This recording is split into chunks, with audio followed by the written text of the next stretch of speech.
Intense is brought to you by Vita Coco. It's Friday night under the lights here in Atlanta, Georgia. The Intense Arena is filling up as fans are getting ready for a big-time doubleheader. Kicking things off are going to be the Ridge versus the Outriders as they look to make a push in their playoff standings. Hello, everyone. I'm Jay Wayabona alongside Maria Mateus. And Maria, it's been a lot of fun to see these teams really starting to adjust to our rules.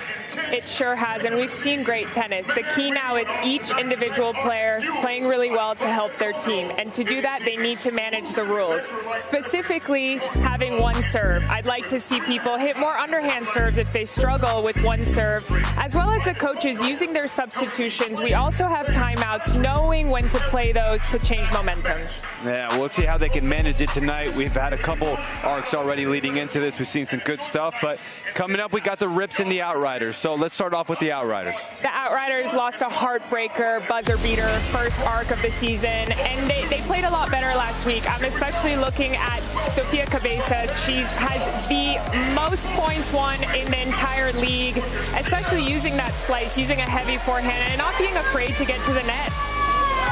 And then on the other side of the net, the Rips. They're looking for their first win of the season. Well, Rips just has outstanding doubles players, but Noah Schachter has raised his level a lot, so I'm really looking at him tonight. He's been a force, especially last arc, so I hope he continues raising it and using that momentum. Yeah, and then a lot's going to come down to the doubles for them, right? They got a lot of great doubles players on paper, but can they actually perform tonight and step up for their team in a big moment? We'll see when we come back.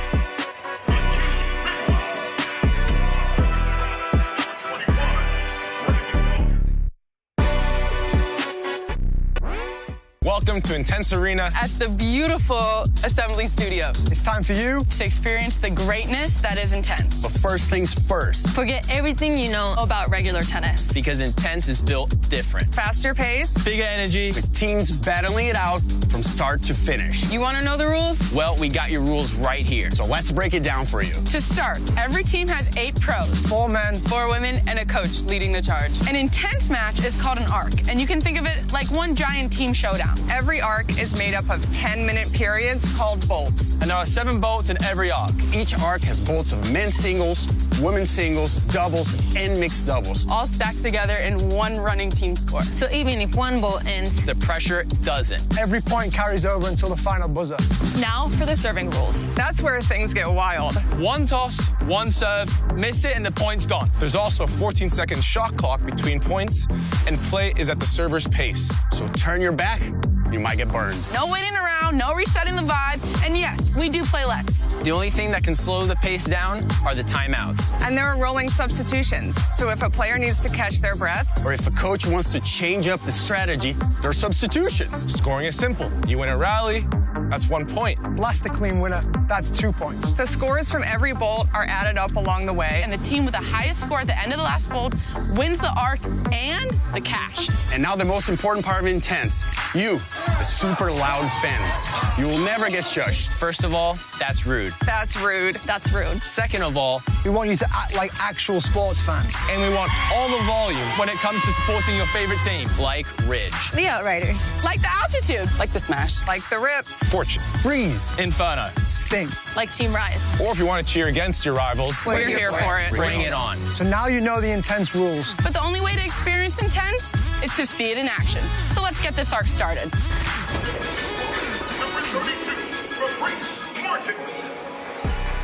And it's almost showtime here at the Intense Arena in Atlanta, Georgia, in the middle of week 3. And Maria, we got the Rips versus the Outriders coming up. Let's take a look at the Rips lineup.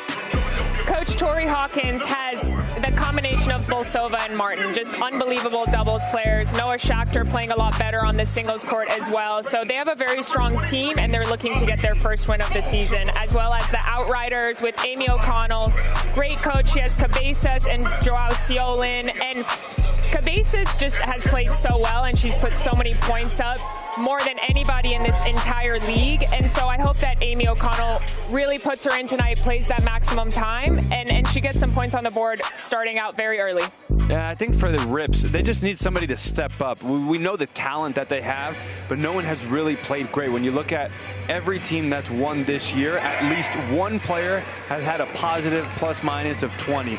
We'll see if somebody can do it for the Rips, but we'll find out in a little bit. First, let's get down to the third member of our team, Kelly Kroll, who's with the Outriders coach right now. Thanks a lot. Coach O'Connell, arc number 3 for you guys. Where do you feel like you've made the most improvement as a team since week 1?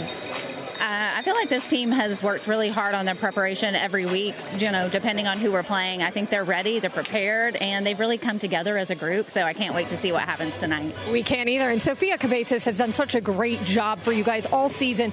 But with women's singles starting tonight, what is it that you like best about the way she sets the tone for your group? Yeah, she really does set the tone. She does a great job of mixing things up, but she's a very fiery player, and I love the way she comes out of the gate ready to play. So hopefully we'll have a good start and get that momentum going for the Outriders right away. We certainly love how you come wardrobe prepared every night, and we've added the vest this evening. So every win, can there be more that's added to this, you think? I'm not going to promise that, but, you know, they said it was my lucky hat, so I couldn't change the hat tonight. So. We like it. Well, best of luck, Coach. Thank you. Thanks. Guys. All right, thanks, Kelly. We'll also send it down now to Walker Allen, who's going to be officiating tonight's matchup with the coin toss to get things started. Players, please step forward.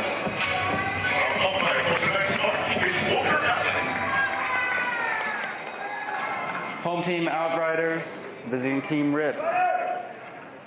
Please make the call. Heads or tails? Tails, please. Tails was called. It is tails. Receive. Rips will receive. Showtime now with the Rips electing to receive. Sofia Cabezas for the Outriders on the near side. Aliona Bosova on the far side. Both the #1 picks for their respective teams on the female side. They'll be ready to get things rolling. Bosova bouncing, bringing that energy. Cabezas, though, racking up over 100 points for her teams already this season. So they're going to ready to get things going. We have 2 10-minute women's singles bolts, followed by men's singles, and then all 3 doubles formats to finish it off. 70 minutes of total play, and we get started. And I'm just so interested to see how these ladies are going to start in the singles. We have very doubles-heavy teams here. We have one team on the Rips that just have the resume of doubles, but then the Outriders have had the wins in doubles. And so I think the singles is so important in hopefully getting a big lead for one team or the other before it comes down to the doubles. Cabezas coming out with a clear strategy of trying to play a little bit more consistent. Not accelerating as much as she used to, so trying to work through some nerves. As Bosova, she's putting a lot of balls in play. Cabezas going to bring her into the net. Approach down the line, and the first +2 of the night for the Rips. And both Cabezas and Bosova have a lot of variety in their games, which makes them both such tricky and such good players. So it's an interesting matchup, and we see Bosova trying to serve and volley, trying to have more variety than Cabezas right out the gates here.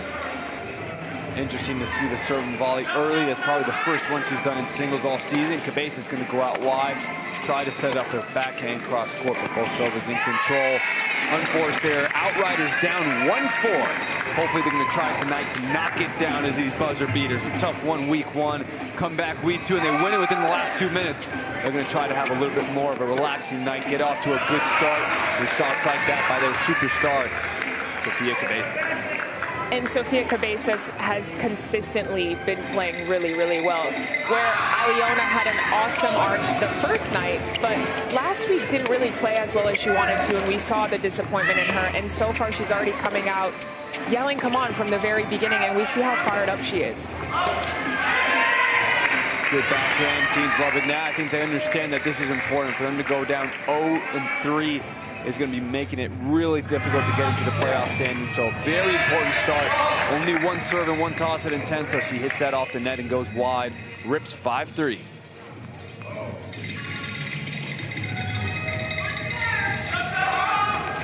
That's Cabezas' biggest serve so far. So she's starting to settle in. The acceleration wasn't there to get started. Starting to loosen up a little bit more. Bosova's still going to be the more offensive player of the 2.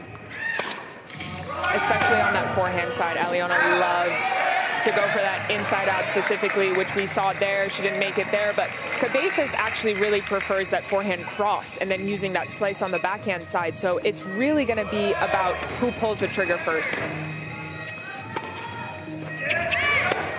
Stepping inside the court, could have flattened out a little bit more. Cabezas still in the point. Soft ball for Bosova to step in, but the off-pace threw her off. And that higher ball on the backhand is always tough. Very smart of Cabezas to use that. It's off pace, like you said. It's uncomfortable to hit, and it's uncomfortable to create pace off of that.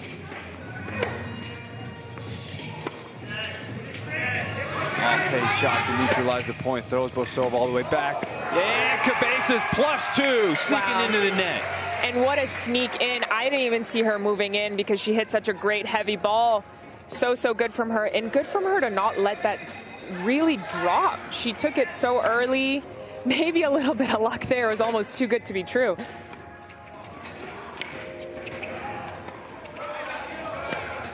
And Bosova trying to accelerate a little bit more, which is what you'd want to see against somebody like Cabezas. That is a lot more of a counter puncher. Bosova will look to take some offense, just hasn't connected.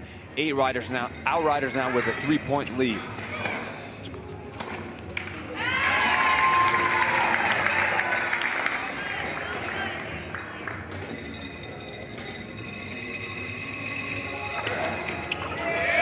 That's going to be Bosova's second fault of the night. Under 6 minutes remaining, still another women's vault after this. Rips looking for their first win of the season. This is a big moment to try to generate some momentum after they've had some time to adjust and get used to the rules at Intense. Bosova going heavy forehand to Cabezas' backhand, but she handles it so well. And Cabezas is pretty even on both sides. I say she's extremely solid on that backhand. She likes to attack the forehand there, but she doesn't miss too much on that backhand. The key is Aliona doing exactly what she just did there, working the point with her forehand before she really steps in and stings. Let goes over, Cabezas in, missed opportunity, point for the Rips. She's going to go quick serve before Cabezas gets ready. You do not have to wait for the returner here. Cabezas goes for the winner. Now misses and the score is tied up. We see a substitution. Interesting time for a substitution. Bosova's starting to play a little bit better, but I think this goes into coaches. They're coming out with more clear strategies on how to manage lineups within the rules. Absolutely, and that's from playing a couple arcs, but also I'm hoping that they're watching a lot and learning from other players. I think there's always opportunity to learn from wins and from losses, especially from losses, really. And I'm just noticing, even though she overhit that, I think Bosova and Mueller are coming out and actually trying to hit bigger and playing more aggressive and a little bit more free. I like to see that. I'm not. It's interesting you guys are talking about that, JY, with the coaches in the format and when to substitute, which it looks like Coach O'Connell is going to do right now. But part of her each and every arc right now with how well Cabezas has been playing is she wants to try and keep her with 4 or 5 minutes for the second bolt. So that's what she's kind of watching right now.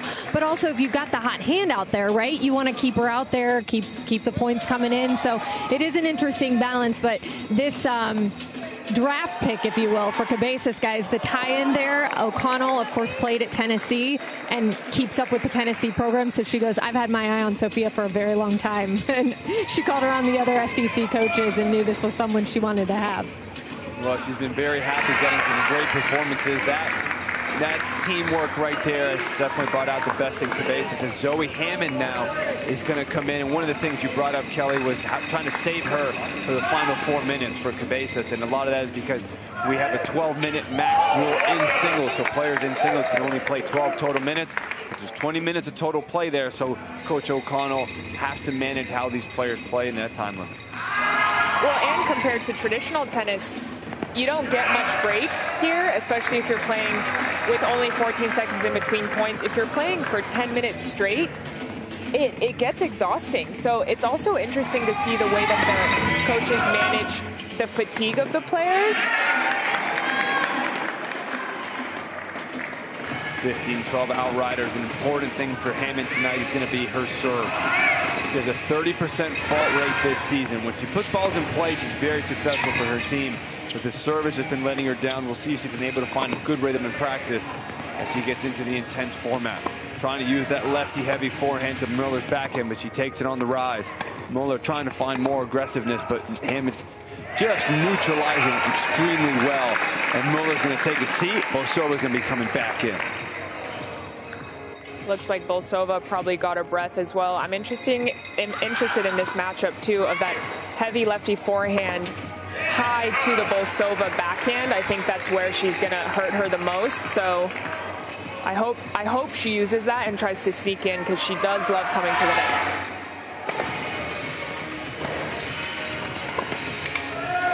Good aggressive forehand by Bosova. trying to step inside the court, just isn't locating it to the outer thirds enough. She was in good position, but just hasn't executed. Something that let her down last week. Forehand wasn't there. It is a great shot of hers, but she finds it. She's going to be a dominant player. She's not there quite yet. And there's that Zoe Hammond fault, and I think it's because she pulls down a little bit on that serve. I'd like her to stay up just a little bit more, especially since she has that height. Good forehand right off the back line. Point for the Rips. Down by 1. Final minute and a half remaining. Trying to generate some momentum going into the second women's singles bowl. That won't happen with the serve toss that goes so far forward. Hammond to serve.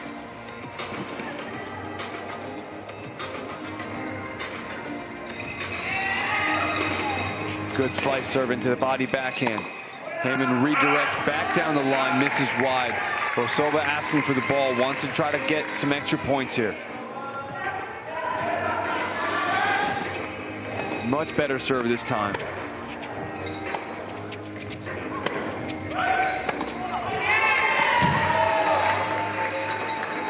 Hammond with the unforced error, 40 seconds remaining. And Bolsova seems to be feeling really good with stepping into that backhand and taking it early. There's that forehand she was looking for. +2 for the Rips, and they take the lead by 1. Playing really quick there, did not let the clock run out whatsoever. She's going to take this one early too. Bolsova playing some good tennis. Best of the night, up 2. Going to be the final point of the first women's singles bowl. Cabezas back in. Toss goes a little too far forward again, and then that's going to generate a fault. Frustration from Bolsova. And Cabezas is going to say, let's just take this and move on to the sideline. But what did you think about that first bolt? Really solid from everyone, from all the players. We saw 1 substitution on each side, 2 players, 1 substitution, and I think everyone actually showed up and played really well. I'm assuming we're going to see the same thing again, change up between Bolsova and Mueller, Cabezas and Hammond, just changing it out and seeing different paces and different balls. But I like where we're headed tonight, and I'm excited to see more after the break.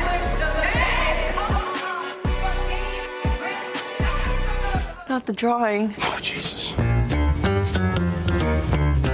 My kids draw better than me. It's not my forte. I'm a bad artist. Oh, man. Wait, who is Sting? Guitar player, right? I could draw guitar. You want me to draw biceps too? Got a stinger on his head. I'm already messing up here. I didn't know what rise meant. Ta-da! A snowflake. It's gonna take like an hour.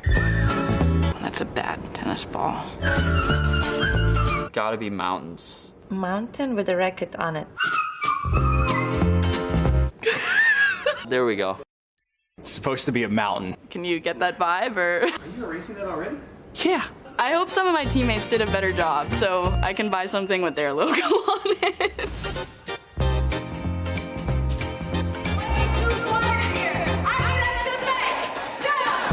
Welcome back inside the Intense Arena. Outriders have a 20-19 lead, only by 1.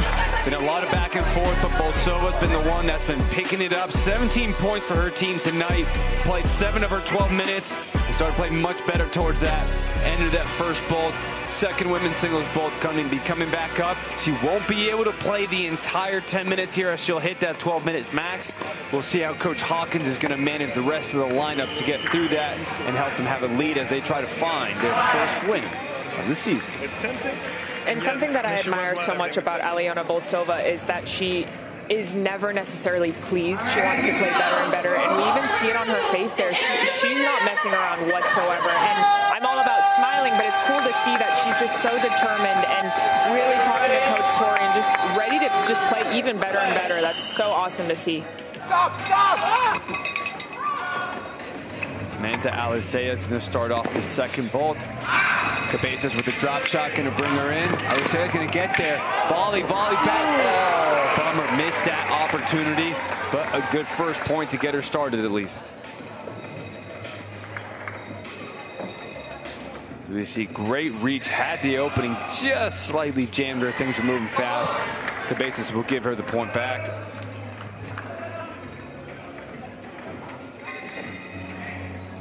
Alisea is such a great doubles player, and I want to see her use that on the singles court because you can benefit so much from that and just being confident moving into the net. But we've seen from her just too many unforced errors and just overplaying, just like that. I want to see her have bigger targets. Maybe she's a little unwarm right now, but just try and step in and use that power that she has at the net. With aggressive players, sometimes when they just try to put balls in play, they decelerate on their shots. He has so much offense. That's good acceleration by Cabezas. Comes into the net. Forehand volley back behind her, +2. And playing behind a girl that is definitely taller is so beneficial. I myself am tall, and I struggled a lot when people hit behind me because I wasn't able to change direction quite as fast. We have another substitution here. We got Buzgaru playing for the first time this season, JY. First time she's going to get in here. See how she's going to handle it. That first serve fault is going to definitely help her get a little bit of point, calm her nerves a little bit. Let's see how this serve goes.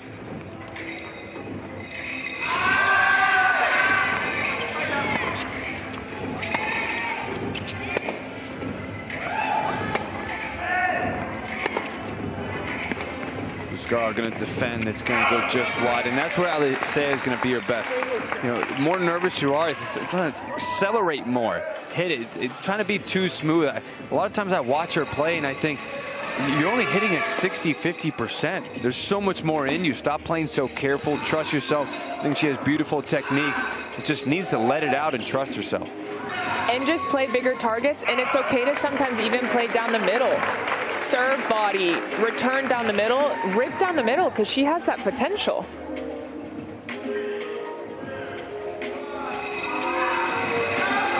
There's a good kick serve, but goes into the strike zone of Buzgaru.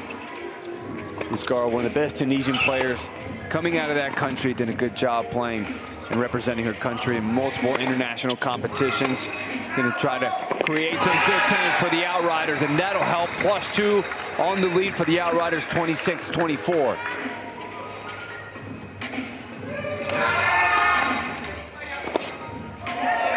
Those are the ones. Just, it looks like a clean swing, but doesn't accelerate fast enough to get that ball to drop. And I think it's leg use, too. It's almost like she stands up too quickly and then pulls off of it, and she just doesn't get that power, but also the control. Smooth shot, opportunity to swing volley coming forward. +1. That's exactly what she's looking for.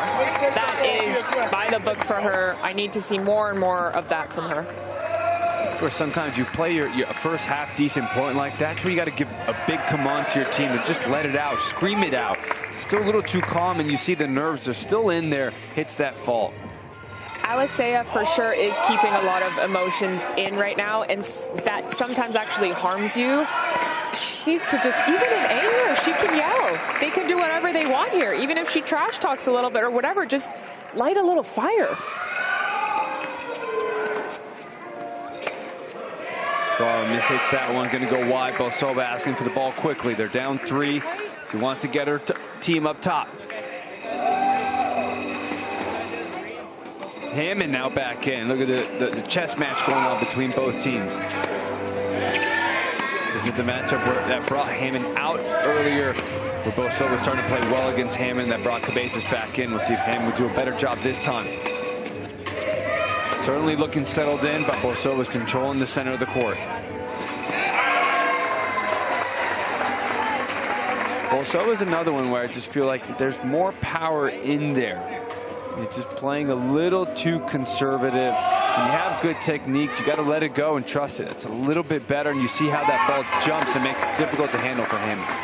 She needs to definitely bring it to that next gear, and she absolutely has it. With the accolades and the resume that she has, she's gotten to the 4th round of the French Open in singles. She knows how to play that level, and I think the nerves are playing in big time here, but she's been on some big stages too.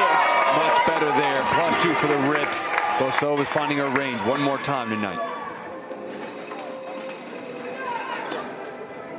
Toss got a little far forward, but she handled it extremely well. We are tied up. Under 5 minutes. Rips searching for their first win. Outriders trying to get 2 in a row.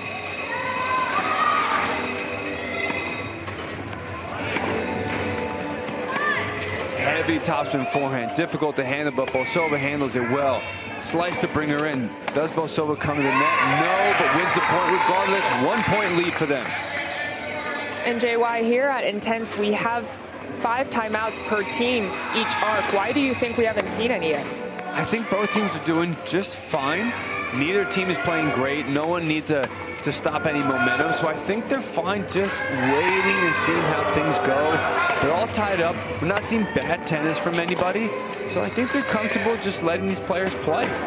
And we have talked about how doubles really swings one way or another for these teams. So maybe they are holding off until then in case they need multiple momentum shifts. Angle drop shot winner.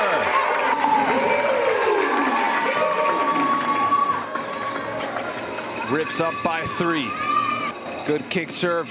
Sofia Cabezas back in, using that schedule that she mentioned to Kelly, trying to get her within 4 minutes. But still, it's going to be a tough one with Bolsova's confidence definitely at its high of the night. That toss letting her down. That's brutal right now. That's her 5th. And she knows it too. She's kind of shadowing that toss, and maybe she's been struggling with it a little bit, and that always carries into matches, especially if there's something you're used to doing, even if you don't want to do it. It's just muscle memory. Drop shot brings Bolsova back in. Bolsova goes back, counter drop shot, but into the net.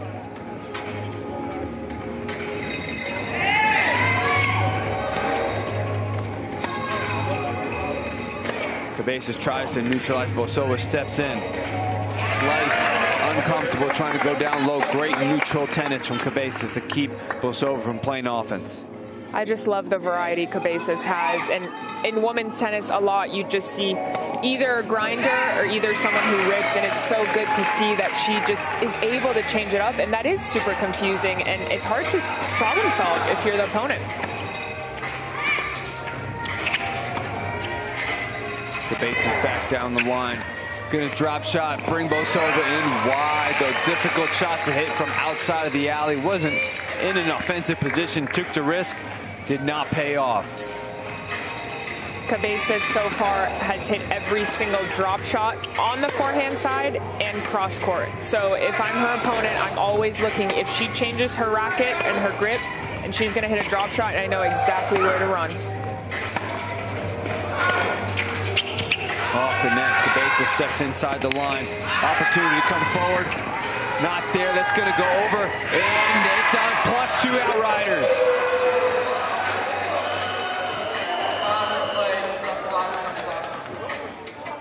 They're gonna argue that she reached over the net here.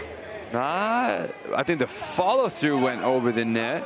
I don't know if the contact point was over the net. You were What is the rule for that here at Intense? You're allowed to follow through. So let's see the contact point. This is not the best angle, but I think she hit that contact on the right side of the net, and she just followed through.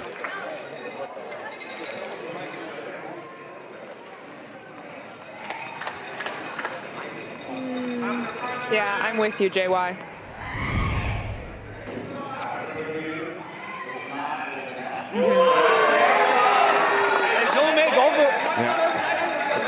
Coach Hawkins not happy with that one, but I think it is the correct call, JY. It really doesn't look like she reached over the net. I mean, for these players to be that, you know how sure you have to be to continue to argue that? You got the referee on the line right there. It's pretty clear Cabezas was in a good spot. I mean, I know they're going to try to generate some frustration here and try to get some energy going, but that was pretty clear. Well, and especially when you are up here and it's only a 1 point difference, you really have to let that go as quickly as possible. I think, you know, if you're a coach, you really use that to your advantage here to try to build up some of that frustration, energy, try to lift your team. We've seen coaches do that in a lot of other sports where they use that anger and sometimes fight the ref on purpose. And I think, let's see if it's going to work right now. Alexandra Muller's going to be back in against Cabezas. Muller did not have a great start to the night. We'll see if she can pick it up in these final minute and a half. Rips with a 1 point lead, though. I can argue, though, JY, that for the Rips being 0-2 on the season, tonight they can't focus on absolutely anything other than tennis. That has to be at the forefront of their minds, and they cannot let any situation or any call sway their focus one way or another. They just have to focus on their tennis. Great return by Muller. Under a minute. Kick out wide to Cabezas. He's going to miss that return long.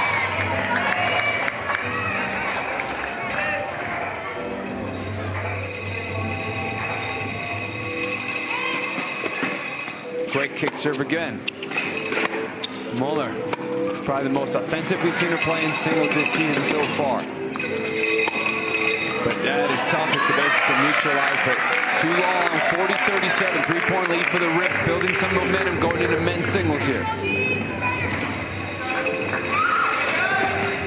Another good kick serve keeps Cabezas back.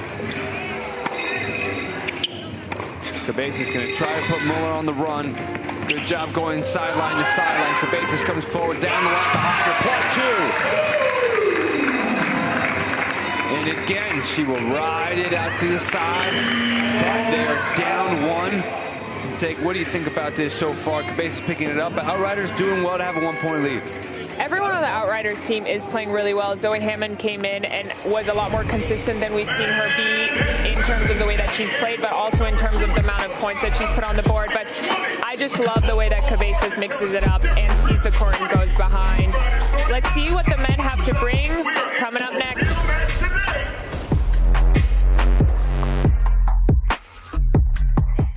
We are headed to the first practice, well, the first practice that I've ever seen of the Outriders. We're very excited. I get to meet the players. I've met a few of them at the draft.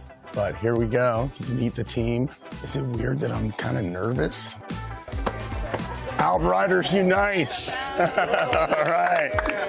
Hey, good to see you. Good to see you. What's up, guys? Good to see you. Yeah, good to see you. Yeah.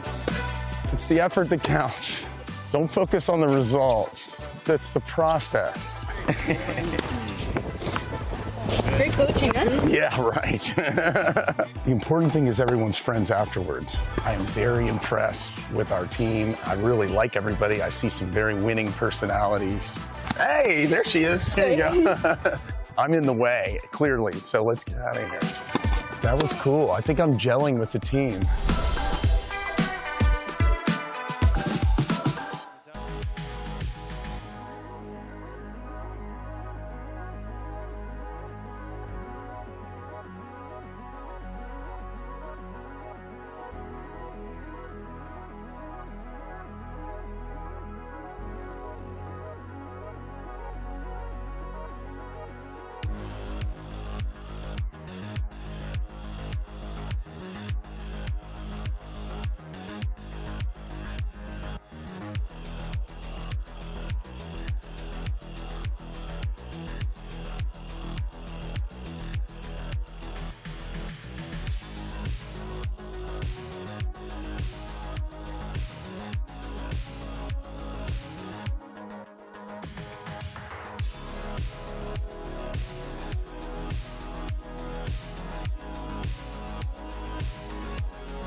market fueled by Vita Coco, the exclusive electrolyte beverage partner of Intense.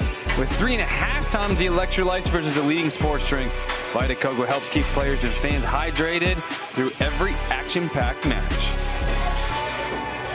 Welcome back, everybody, inside the Intense Arena. It's week 3, and we have the Outriders versus the Rips. The Rips are trying to get their first win of the season. But on the other side of the net, we got a center-line athletic mic'd-up moment where Joaquin Benoit is trying to help his team out. This music is just so chill. We need something more exciting for the music. Ah, she couldn't handle it. She couldn't handle it. Ah, hey! Ah, ay, ay, ay! Pelota, la pelota atrás, la pelota! Ay, ya! Chao, chao, chao! Ah! Oh, yeah! I mean, I do it so many times that at some point it works, you know.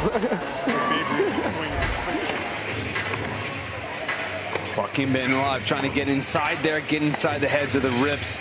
The Rips have 9 faults of the night, so maybe he's on to something. You know, at this week, every time everybody's trying to figure out the right strategy, maybe he found one. And we're seeing more and more chirping from one team to another, which makes it so much more entertaining. And I think it actually engages all the players a lot more, too, and it makes them play a lot better. Yeah, and the one who's also playing much better is Eliana Bosowa. She's +9 on the night, doing a really good job for her team. Didn't generate the big lead that they would have liked, but at least she's kept them with a 1-point lead going in. Noah Schachter, like you mentioned earlier in the night, doing a much better job in week 2, coming from -25 to a plus category. He's going to be going up Zhao Xiaolin, who was the hero for the Outriders last week.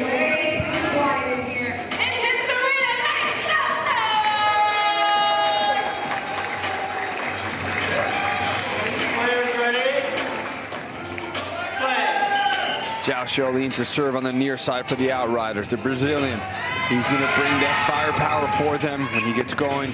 He's got a very loose arm that can do everything from anywhere. Noah Schachter is going to be a lot more solid, calm, collected. He's going to work points, but if he can get it going, he can definitely work his way to a great lead. And Noah Schachter just plays so far behind the baseline, and it helps him hit out more, but he needs to be careful about how quickly he moves into the court as well, so he can look for those 2-pointers. Schachter from Texas A&M, going to throw his toss out front. Zhao Xiaolin doing a good job getting from defense to offense. His legs are really moving the way he's loading and exploding. Good heavy topspin. Schachter defending well. Xiaolin brings him into the net. Counter drop shot cross court. Xiaolin gets there. Schachter gets it back. +2! What a point! Great point by both players, but only one person can win it. Schachter defending well. Xiaolin is fast, but Schachter's even faster. 2-point lead for the Rips. I thought Xiaolin actually was going to get his hands on that one, and a 4-point swing.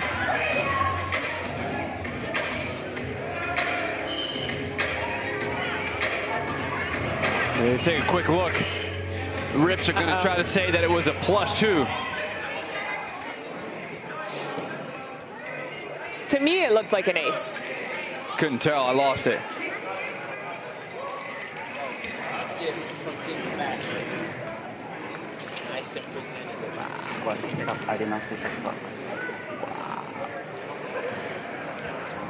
Walker Allen trying to work things out with Marshall about what was the actual play and what happened. It was a big serve by Schachter. Now just trying to lock down who hit. If it was a +2 or if it was a +1.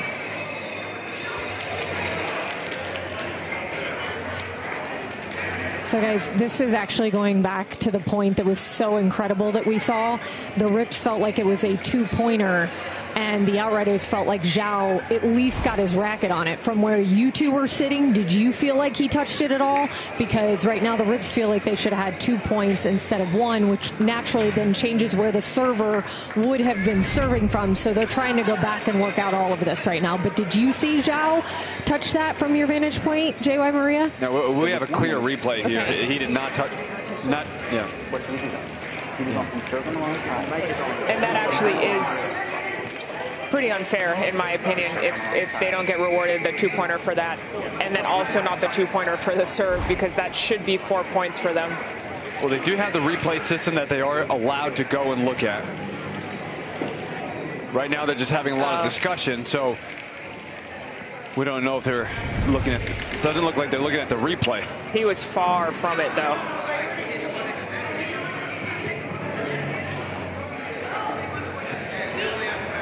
Looks like Marshall gave the sign for 2. Walker giving the sign for 4 in a row.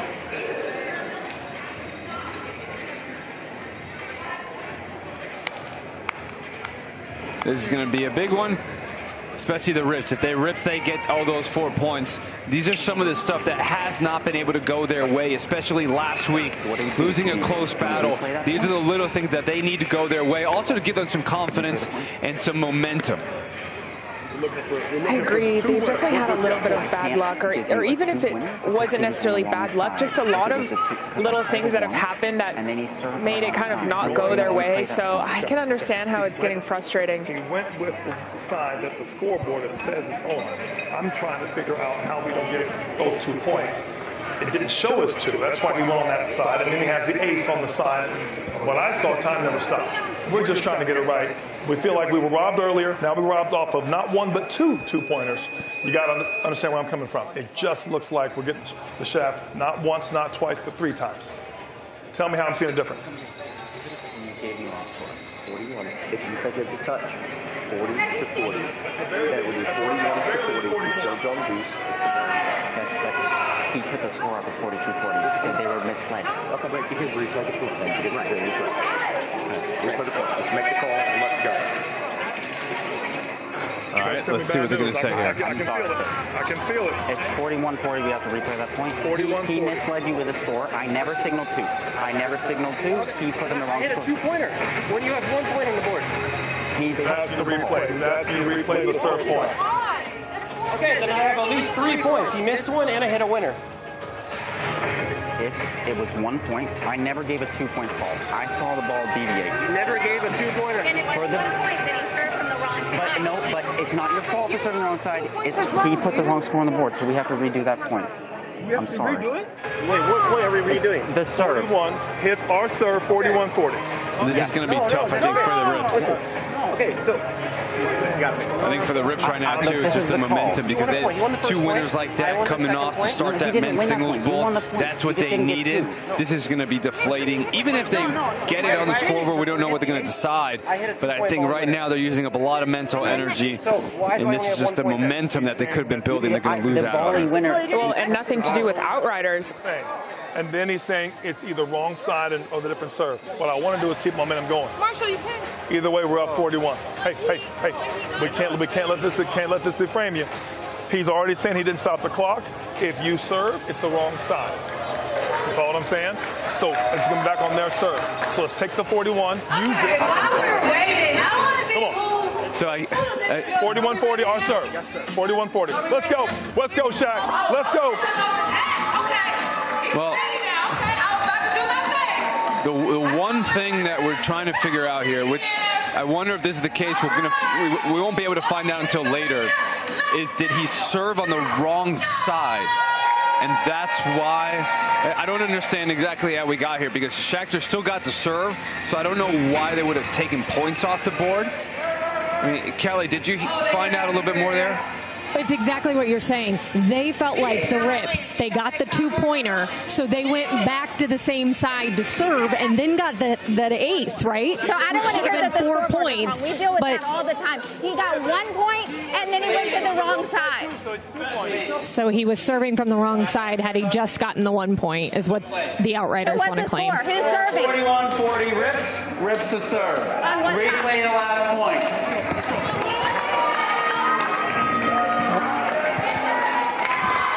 Players ready? So I can't remember what side he had to play on, but I mean, I think it starts on, I think the rips were actually right. They're going to start to play here again. Shakhtar for the rips on the far side with Zhao Sholin on the near side. So first, it should have been a winner, according to the replay. Correct. Which then means it would have been a 42-40. Whenever you have an even score, you still play on the deuce side. Correct. Then he served on the deuce side, got a +2. It should have been 44-40. So even that 41, they missed that it was a winner. I think if they review that, they see it's a +2. Shakhtar then did serve on the right side, and they had never stopped the score before. So we'll see if the Ribs can put this behind. That's not going to help. Fortunately, he gets there as +1. But it could have been 44-40. Instead, now it's 42-41 for the Outriders. You know, when you're 0-2 and something like this happens, it's really easy to get negative inside your head. This is a really difficult task for Coach Hawkins to manage. And the Outriders, they're going to try to take advantage of this, but this is not going to be an easy few minutes.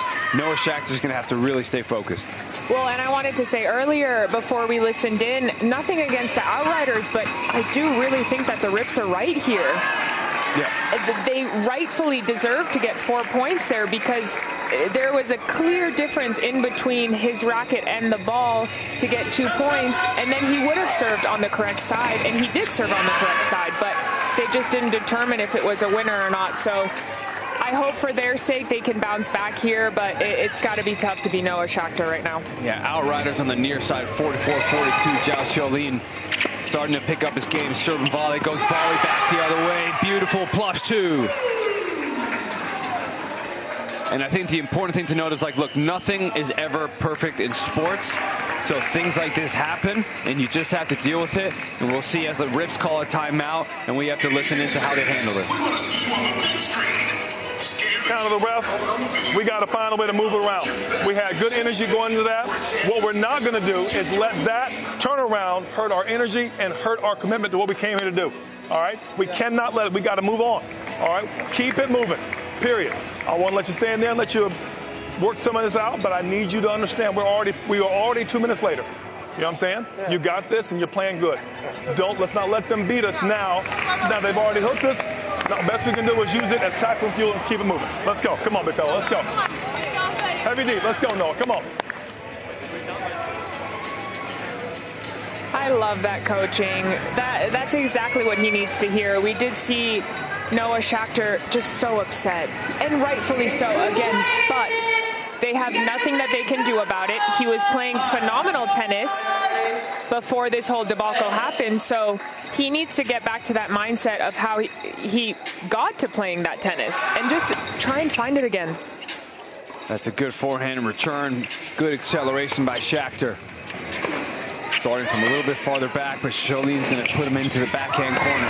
Xiaolin working the inside in. Shakhtar trying to hang in there, stay neutral at least, but Xiaolin is just moving him side to side. There we go. Shakhtar missed an opportunity. He was inside the court, but backed up. Great rally. Xiaolin drop shot into the net. Point Rips. And that's where I want to see Noah Shakhtar really fire it up and just regain that energy. But you know what? If you're the Outriders, you have to fight for that at the end of the day. So you don't want to give anything up easily. And if it's not crystal clear, I would have fought for it too. So they really did nothing wrong either. 46-44. 6 minutes remaining in this first of 2 10-minute men's singles bolts. All 3 doubles formats coming up after women's singles started the night, and it was a close one. After those 2, it was only a 1-point lead for the Rips. Xiaolin stretches Shakhtar out wide. This is a big night for the Rips. Outriders as well, but it's going to be tough to come back from an 0-3 start to the season. Outriders trying to go to 2-1.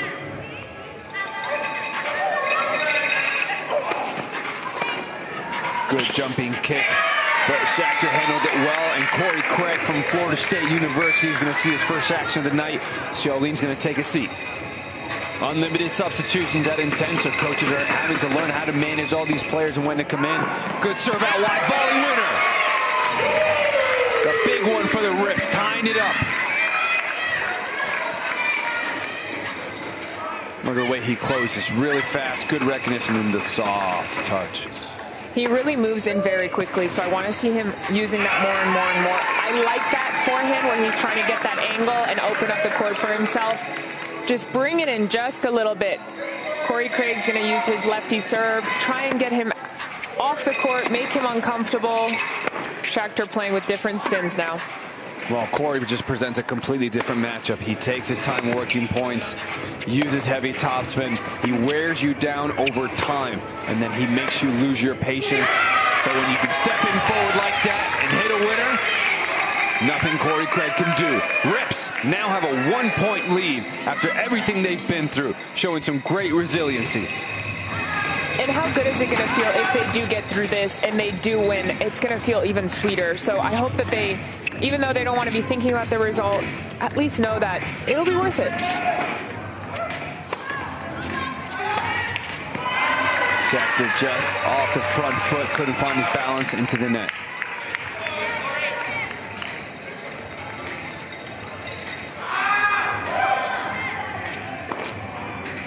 Isaac Nordy in now, trying to get a different ball to Corey Craig.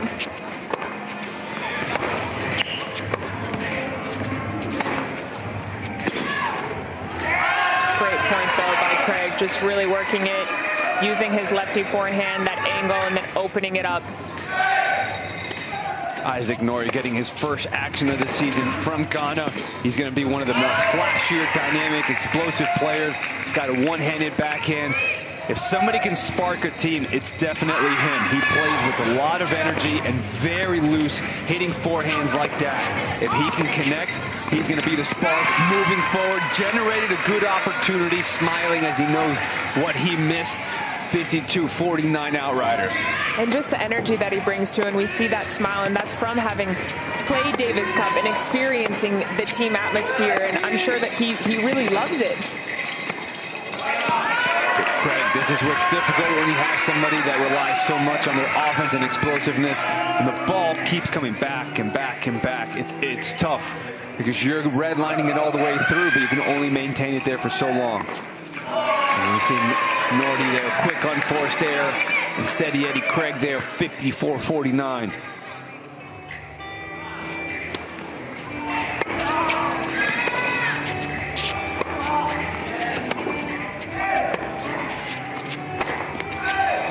Good deep forehands preventing Nordy from playing offense. Look at Craig trying to play some offense and flattening it out. That's not his usual game, and I think this is a really smart matchup change. With how far back Corey Craig plays, to have a serving volleyer like Martin, this is a really good strategy. But look at how Corey adjusts. That's just genius playing. That's what gave him a 24-1 record his freshman year at Boston University. Understood the matchup in front of him, so he goes close to return and does not allow Martin to get close to the net. Super smart, especially going for the feet there on Fabrice Martin. Obviously a tall player and just an unbelievably accomplished doubles player who will every single time serve and volley. So finding the feet, Corey Craig understood the assignment. That's just too good of a serve. Didn't matter where Craig was standing. Final minute and a half here of this first men's singles bolt. Gonna serve and volley one more time. Craig spins it, cross-court winner. What a way to find angles there. We have Isaac Nordy back in, and he was actually playing quite well. He was using pace really, really well, really flattening it out.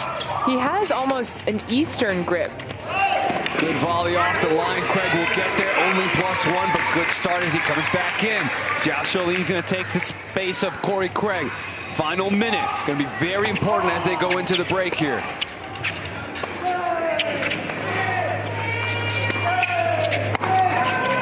Beautiful one-handed backhand, just missed it long. Olene so quick to bring the energy right away.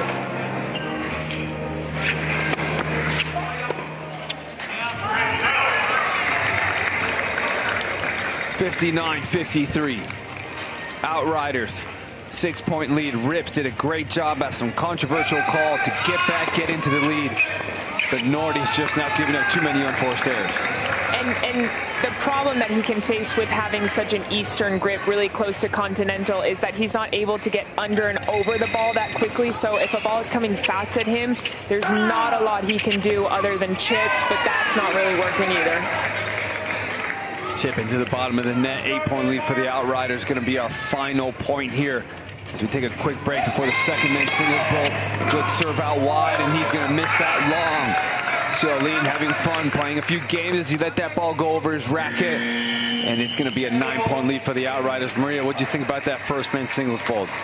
Well, I like the way that the Rips forgot and bounced back from the whole little situation that happened. And unfortunately, they are a little bit down in score right now. It's not a position they want to be in, but Outriders are just doing their job, and that's what they came here to do, and that's why they have played really well this season.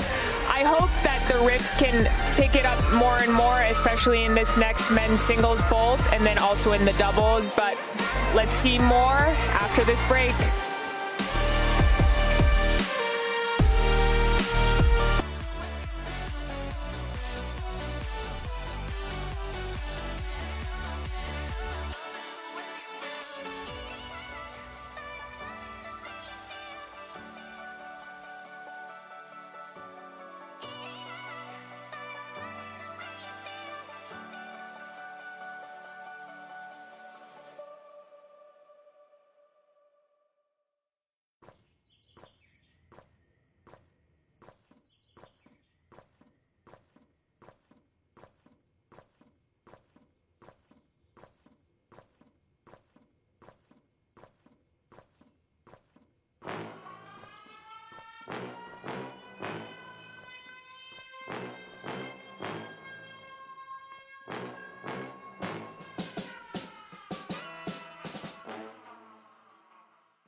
Welcome back as we're getting ready for our fourth vault of the night. But as these men are getting ready to take the court again, make sure you scan that QR code. This is a great time to get your 2026 merch. You can also go to www.intense.com. 10 new teams this year, which means a lot of new gear for you guys to get. Make sure you get the one that you can support your team with. Rips are coming up right now. Outriders as well. They got that beautiful maroon. Prefer a little bit of garnet is the better color, which you got. Oh, we call that a little garnet as well. I didn't know you were a Florida State Seminole. Well, apparently I'm an Outrider too, because I'm that's right. Dressed just like them. Yeah. But no, I would like to state that I'm not a Florida State Seminole. I would never, JY. Zhao Xiaolin, he is from University of Texas San Antonio. Noah Schachter is an Aggie, but Schachter and his team are down 9 right now. Schachter has been playing for 5.5 minutes so far, so he can play a lot of time before he hits his 12-minute limit.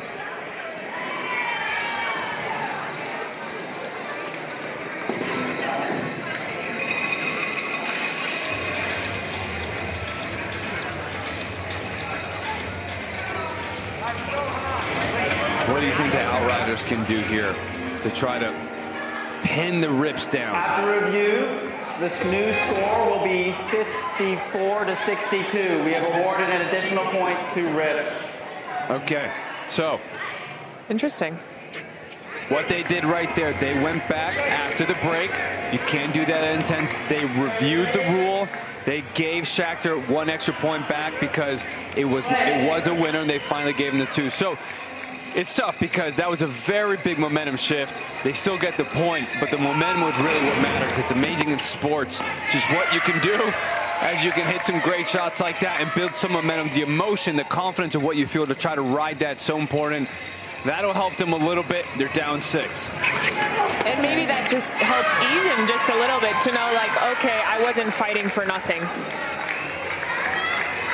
Everybody needs words of affirmation, right? I do. That's for sure. Good slice coming in. Schachter's not going to let him have much out of that. Passing shot straight into the net.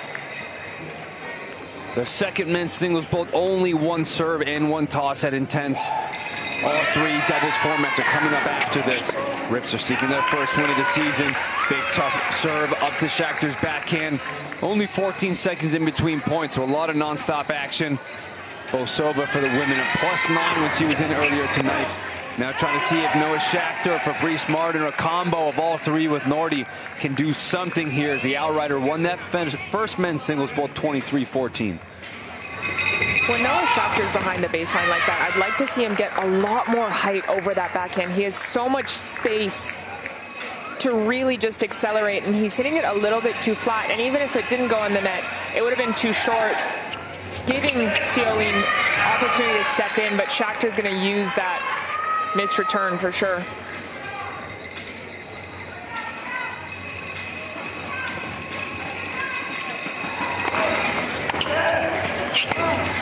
Good return deep. Ciolin with the drop shot. Schachter's going to get there. Counter drop shot back. Ciolin gets there into the net. Point for the Rips. And just that little break, it looks like the Rips really did pick up their energy, and they seem a lot happier now again too. Obviously this little run of points has helped them too, but even Schachter is yelling a few more come-ons. His energy's better. Got a little too cute trying to go behind him and going deep, pushed it long. Outriders 66-60. You could tell the Rips were looking for a winner to just explode, and just a little bit deflating. And Ciolin +9 on the night, doing a great job for the Outriders. And that's going to help. Schachter getting into it, throwing some words out to the Outriders as Ciolin takes a break. Corey Craig back in.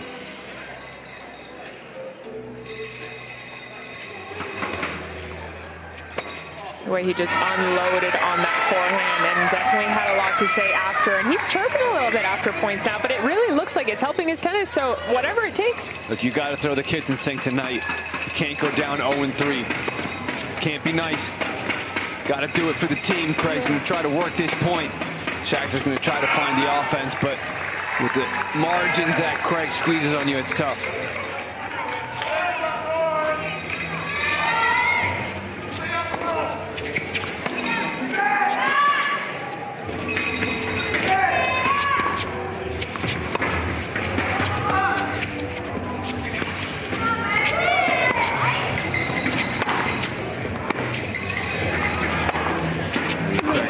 Some offense is a little bit out of the norm for him.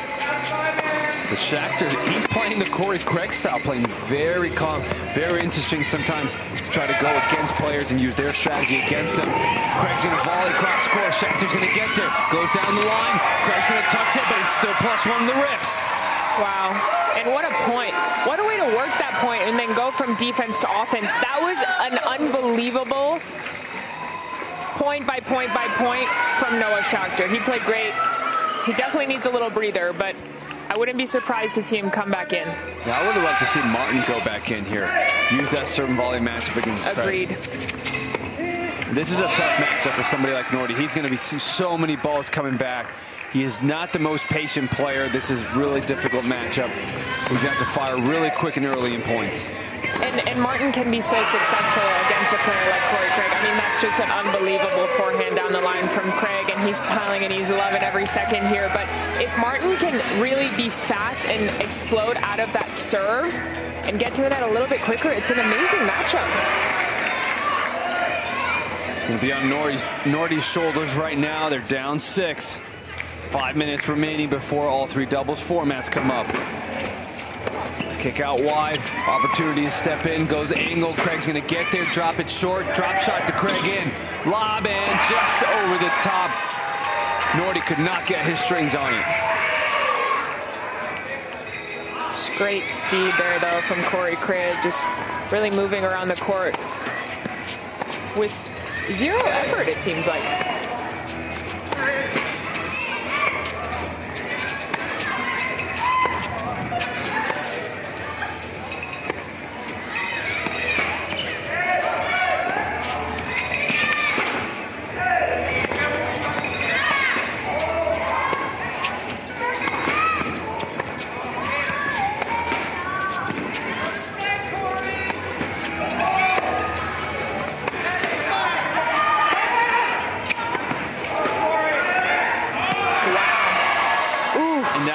That's what's so good about Corey Craig. Nordy, how many good shots did he hit in that point? 7, 8 shots. Great pace, great precision. But Craig is such a good mover. He forces you to finally go too much. I mean, Nordy probably felt good about that point until the very end. And you've got to recognize that's Corey Craig's style of play. You cannot get into that if you're Nordy. And that's what he does to his opponents. Nordy now actually hitting a great ball there, but sometimes it causes a swing of just mistakes because you feel like, oh my goodness, I have to hit so many good balls and I might not even win the point, and then you just start going for too much. That's good, 2 points in a row. Nordy's going to take a seat. Noah Schachter back in after a quick rest. Schachter should be able to finish this out for the Rips if they want.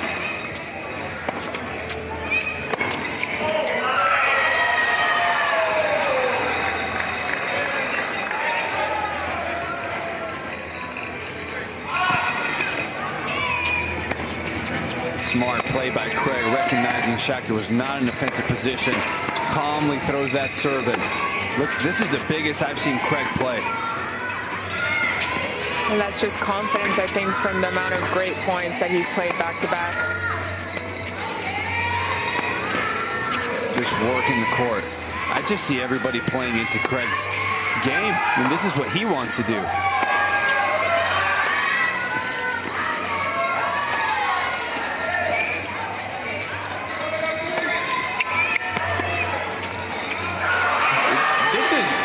Dream. People are trying to grind with him. He's loving this right now, and also the toll it's going to take on the fitness with only 14 seconds in between points.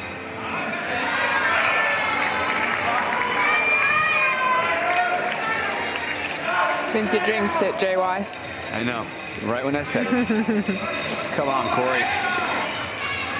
Schachter had the opportunity to serve and volley, chose to stay back. Uses that forehand down the line. Craig's going to try to neutralize.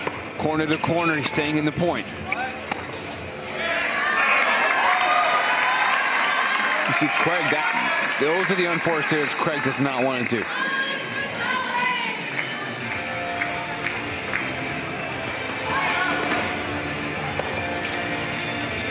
Drop shot to bring Craig in. Craig gets there. Tough with that Western grip to get it up and down.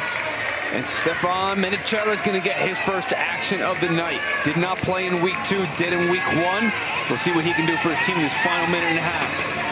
Interesting. Do you think this is a move to get ready for doubles and be warmed up? Because I'm surprised they didn't bring Xiaolin back in.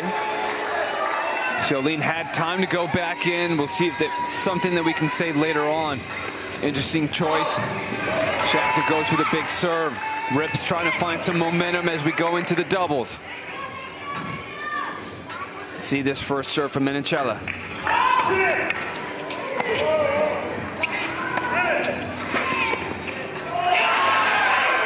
And a big roar by the Outriders. Change it up from Schachter to put Martin in. Big man to big man. And this could be a doubles move as well. Schachter did reach his time limit, but might want to be getting Fabrice Martin warm. He can come in for the doubles. Menichella had the opportunity to come into the net. Did not take it, did not matter. Outriders 79-72. Outriders understanding this is a big moment. Final 20 seconds. They want to keep a big lead if they get the doubles. Martin trying to sneak and comes into the net, but too good of a kick serve. Menichella going to run the clock to make sure this is the last point.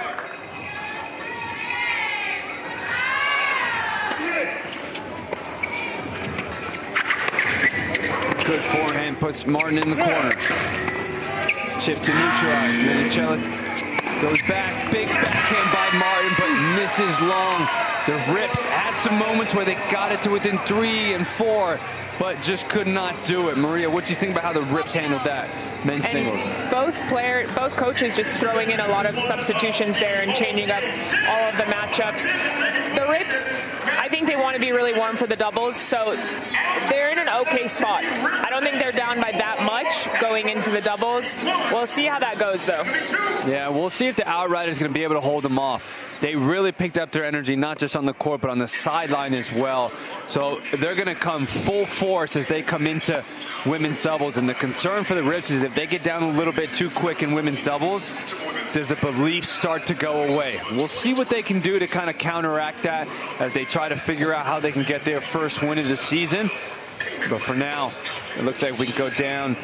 We have Corey Craig, who's getting ready to get courtside with Kelly Kroll, Craig had a really solid start to the night. He did, a very solid start. How did you feel about the men's Bulls out there, Corey? Yeah, I mean, I felt really good. I know they have some good players. Noah's a tough player, doesn't really miss. But yeah, I'm very happy that we came through. I think we won both of them, not sure, but happy with Joao's performance and Tal at the very end. I mean, not getting much singles, but he played unreal, so it was very good. You're right. You squeezed that last one out by a point. But certainly, you talk about Noah. How did you make him start playing really your game? You kind of dictated that, even though you know what he has over there. Yeah. I mean, part of my game is trying to make people uncomfortable. You know, I'm a shorter lefty, so I need to use some of my tricks. And I'm glad that he was kind of hesitant, you know, like when guys go big, like it could get dangerous for me, but I feel comfortable rounding like deep down the middle. So I was happy with that. You should be, very. It was tremendous. Now, I saw Coach right there in the huddle kind of getting you guys ready for doubles. What was her message? Yeah, her message was to keep the energy up. You know, we're up, I don't know, 10, but you never know. Doubles can go very quick. They have some good doubles teams. I know the girls are really good, the guys, obviously. So yeah, we got to keep the energy up and make every point matter. All right, well, we're looking forward to it. Thank you. Best of luck. Thank you. Guys. A solid start for the Outriders. We have 5 players that are positive in their plus minus when they go on the court. They're going to look to continue that as we have women's doubles about to come up. After a short break, women's doubles.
Tonight's arc is fueled by Vita Coco, the exclusive electrolyte beverage partner of Intense. With the 3.5 times the electrolyte versus the leading sports drink, Vita Coco helps keep players and fans hydrated through every action-packed match. Welcome Welcome back to a beautiful Friday night in Atlanta, Georgia. We got a big one going on right now. Rips versus Outriders. Outriders with a 9-point lead, but you can sense that the Rips are just going to make a huge push right now with Samantha Alicea, Aliana Bosova in for doubles. On the near side, the Outriders have Zoe Hammond in, and their superstar just solid across the board, Sofia Cabezas. And this is really a matchup of one crafty, one powerful on each side of the court, with Alicea and Hammond being able to cross a little bit more and put more power into the ball, while Cabezas and Bolsova a little bit more crafty, probably more lobs, more angles. Bolsova with the return deep. Cabezas gonna go all the way back. Alicea with the +2 overhead. Cabezas slipped down to the ground. It's a big one right there for the Rips. And the Rips are going to want as many of those 2-pointers as possible. But what's most important is not looking for them too early in the point, is setting yourself up for them. I think that's a huge difference.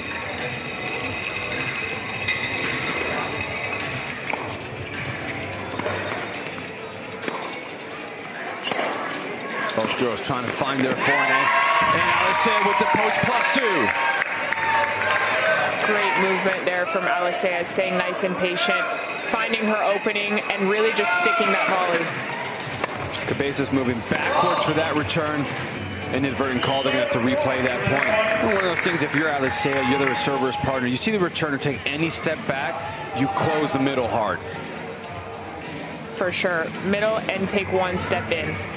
Every single ball that goes deep from Bolsova, Alicea should take one step closer to the net.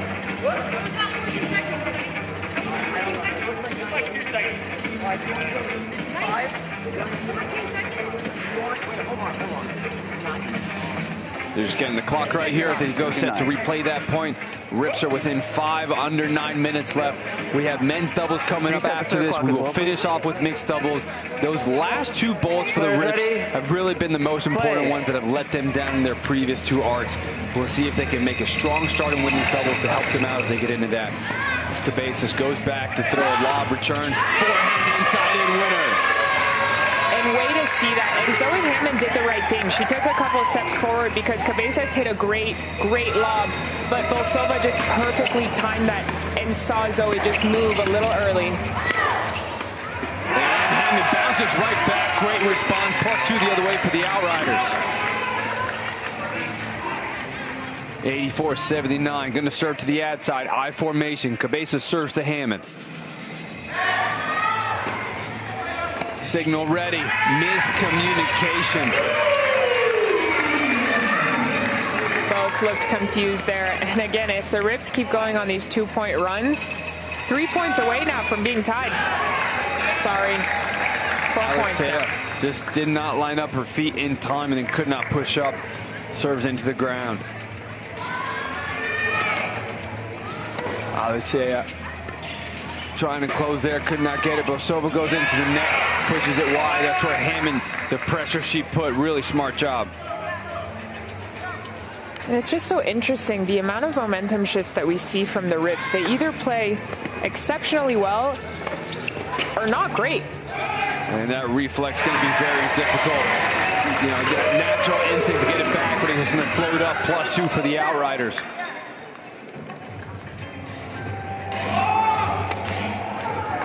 Good return right at Hammond. It's really good from Alicea, especially with the amount of power that she can produce. It's great sometimes to just go straight at your opponent's chest.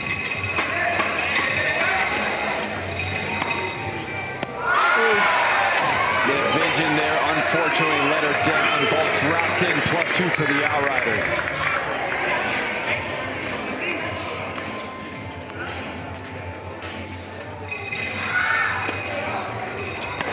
Big forehand right at the net person. One thing that just, would love to see a little bit more sense of urgency from the Rips bench. You know, you're about to go 0-3, and they're just like, yeah, good, nice shot, nice shot. I mean, we saw what the Freeze did last night. We saw a good example of the altitude in week 1. We saw how much impact you can have from the sideline, and they just don't seem totally locked in and understanding the importance of what these final 6.5 minutes will do and win these doubles. interesting you say that, JY. I don't know if it's not being locked in as much as maybe being tight. One of the things that Coach Hawkins told me, because we've all discussed how they've got double specialists over here, right, with the rips. Sorry, make sure everything, let's see what's happening. Oh, they're discussing the serves. The scoreboard has Bolsova to serve, but Alessia saying it's her serve. You have the names backwards? I didn't touch any. I didn't touch that side. I only touched that side.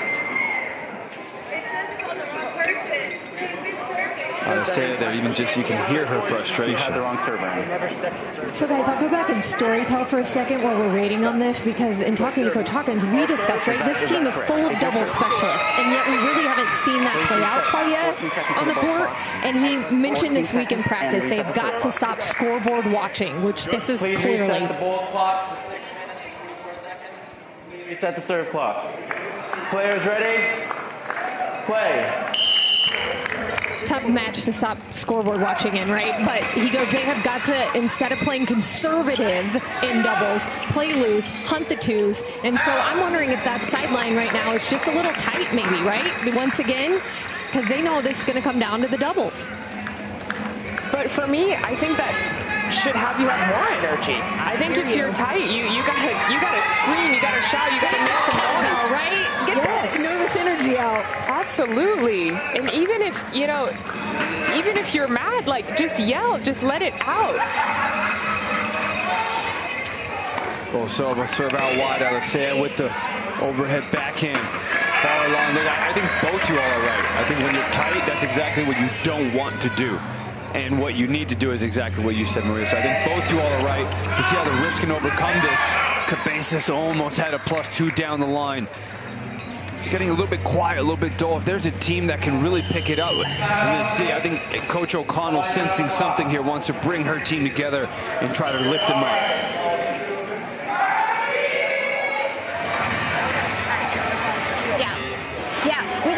We just gotta find our groove right there and be aggressive, and don't let her. I know you see her moving, and then we're starting.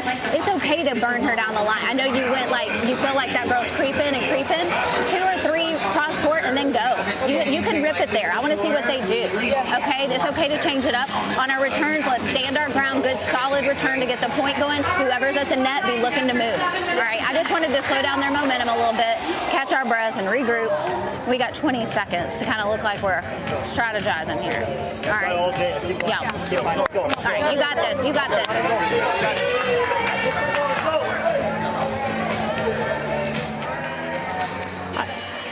I like the combo of feeding them with information, but them also just letting them take a breather. I think she got everything she needed to say, but it was very concise. And she just let them listen. Let's just take a breath here. Let's regroup and let's get back to it. We've seen a lot of approaches from all 4 players going straight down the line, right at the net player. And they have been very successful. Even when that player gets a racket on it, they have not been able to reflex it back. Zoe Hammond here to serve from University of Kentucky. Angle backhand winner +2. Johnson jumps up there.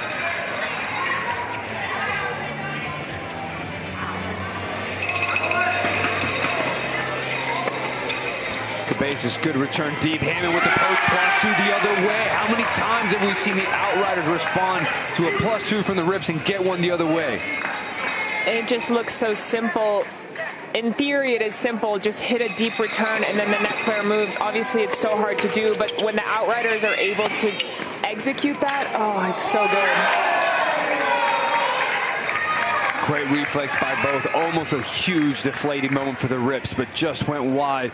They breathed a big sigh of relief. Down 4. Bolsova to serve.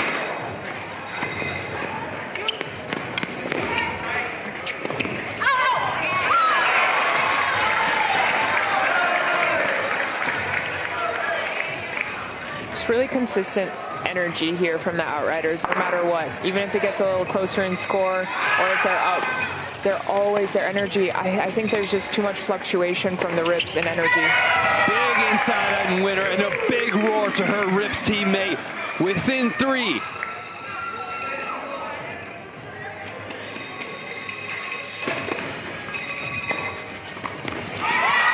And another one. 4 points in a row within 1.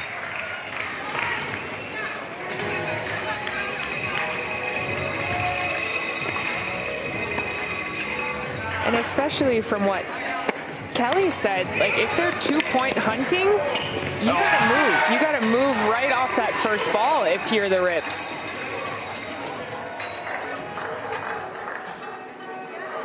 There's one of those responses. 4 in a row for the Rips. Another +2 the other way. Outriders just do not seem fazed by any run by the Rips.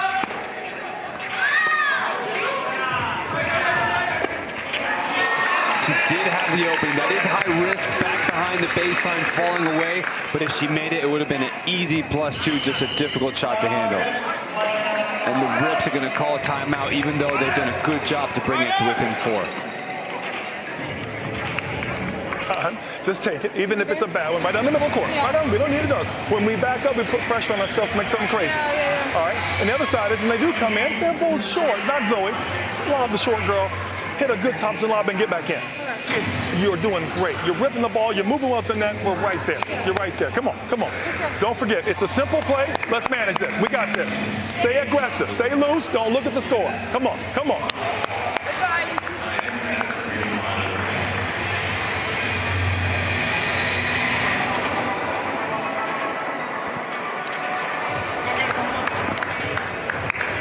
Well said by Coach Torrey. Stay aggressive, stay loose. That's exactly what they have to do. And if I were Torrey, I would have also said, try and go on the first ball. Fake. Make them go for that down the line. Players ready?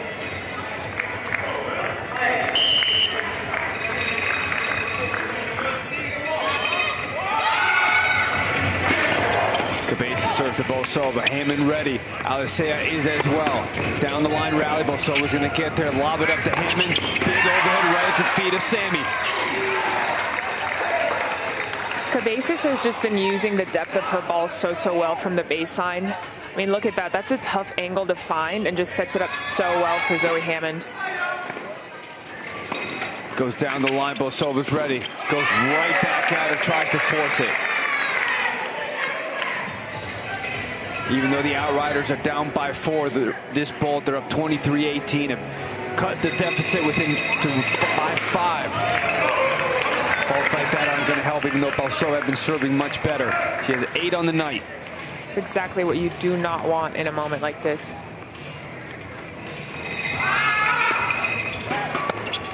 And that. Tough return in a big moment to just give it up, lose that momentum. This is the problem. They'll play some phenomenal points and then they just give away free errors. Good move back. Got it. She had it.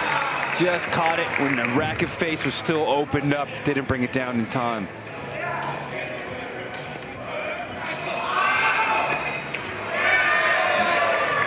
Hammond, even though she's been really struggling this season with a 30% fault rate, doing a much better job. Only 2 tonight. I think her team will be happy so far. Good lob on the line. Alisea lob right back, but that's going to be really short. That's an easy +2 winner for the Outriders. They are back to within by being up by 8. So we come up in the final minute of women's doubles before men's doubles come up next.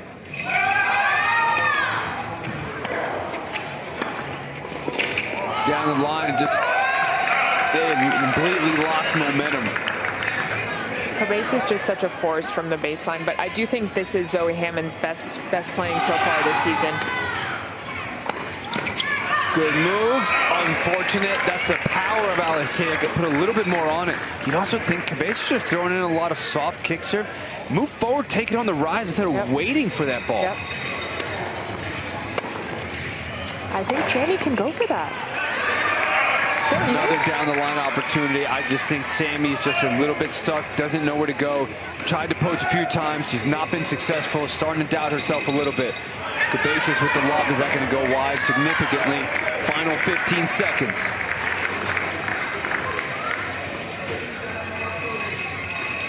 Sammy's got to go here. Just cross. Nope. I think this is where she's stuck, Ray. She's looking for the middle because last time she should have gotten it. Then they go down the line. Then it gives up a +2. Nothing going right for the Rips. I know they won that ball 27-26, but it doesn't feel that way. Can you see if the Rips can bounce back. They are within striking distance, but it feels like the Outriders have that emotional belief that the Rips are lacking. We'll see when we come back.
Competition starts right at 7. Intense tennis. Welcome back inside the Intense Arena. The Outriders have a 107-99 lead, and we have had Pulse partner Trey Boston in tonight having a lot of fun on the sideline. All right, we're here with your girl, Misha, in the building. All right, anytime you got a nickname from the crowd and you ain't playing, I know you like that. Hey, what brought you here today? I wanted to see my competition, you know, because when I audition, I'm beating everybody on this. I like it. Hey, so, as a tennis player, what do you like about the Intense format? I like how I can cheer while they're playing, because I'm very intense on the sidelines. I'm screaming. I can see it in I'm you. point at a time. I like to say, one point at a time. Come on. And I like the work that they do. Hey, listen, y'all better give it up for your girl, Misha. Hey, listen, Murder Mish. Hey, she got a whole fan. Hey, listen, when you got the fan like that, man, we got to see what she about, man. Let's get going. Trey Boston having a lot of fun, and so are the Outriders. They have a 109-100 lead. Make sure you visit Intense.com so you can get your tickets to come out here either this weekend as we come up until the end of July. A lot of fun matchups coming up. Another doubleheader tomorrow. Manicello trying to come to the net, 109-101 on the near side with Ciolin. On the far side, Noah Shachter and Fabrice Martin. It's a big moment for the Rips. Top spin lob. Martin was there, just didn't catch it in time.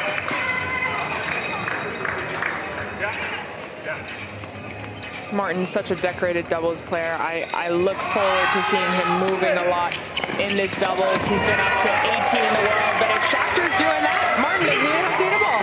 That was a huge return at a big time. Rips are trying to find their first win of the season, down 7. They've had some good moments, but not good enough to put them up in the lead.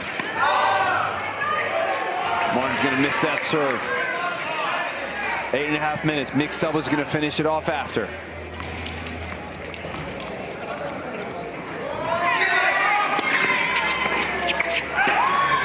Martin catches Manicello, trying to catch that middle. This is the volley, 111-104.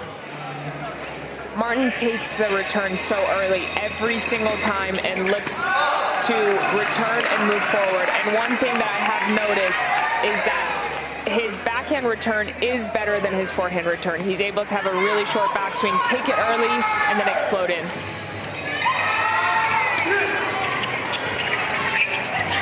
Ball coming forward, Shachter. Oh! The towel! +2 for the Outriders. The reflex is the big man. He's ready for the showtime. Look at that. Wow. Ciolin ready as well. Lob goes over his head. Both Rips at the net. Had it. Good look. Just not good enough.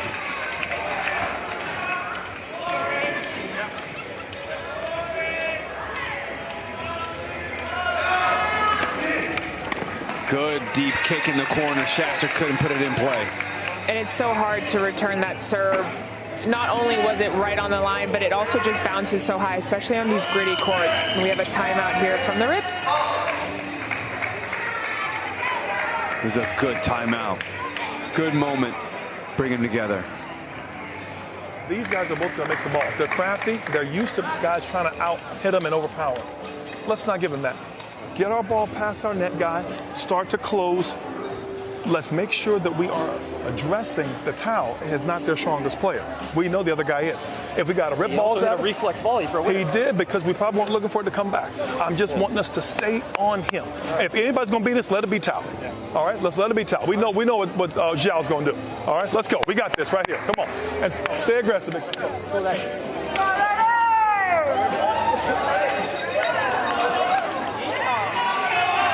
What do you think about that from Coach Hawkins and Noah?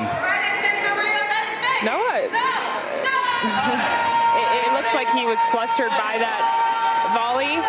Sometimes you don't really see the big picture just because someone hit an unbelievable shot. You feel like they're playing unbelievable in general.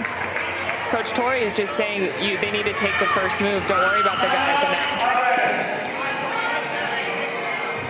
Timeout, right back. Coach O'Connell frustrated at something.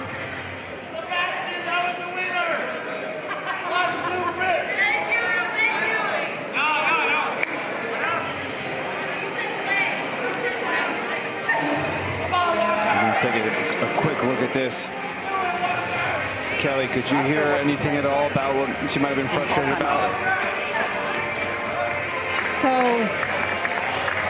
So Coach O'Connell felt like the scoreboard once again had the wrong servers on the wrong side, and it's something that's been a theme throughout the night, so I'm not sure if it's not being input right, information-wise, or maybe it's just not updating. This could be just technology, guys, which we all know can be super frustrating. And tonight it has caused a few problems, but that right now is what Coach O'Connell wants them to go back and look who's supposed to be serving and from what side.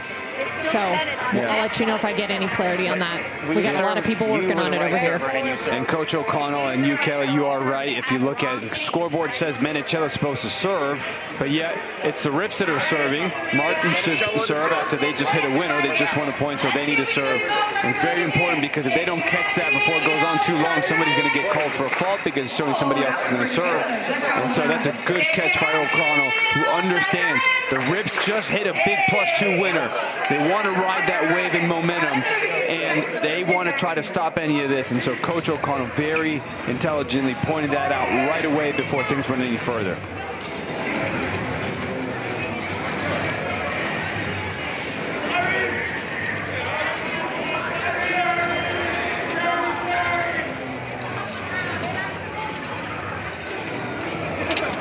One thing I am noticing here is that Outriders Dubs team is moving this entire time, and they're having energy even in this little momentum shift. Wow. Noah Schachter looks like he's complaining about something.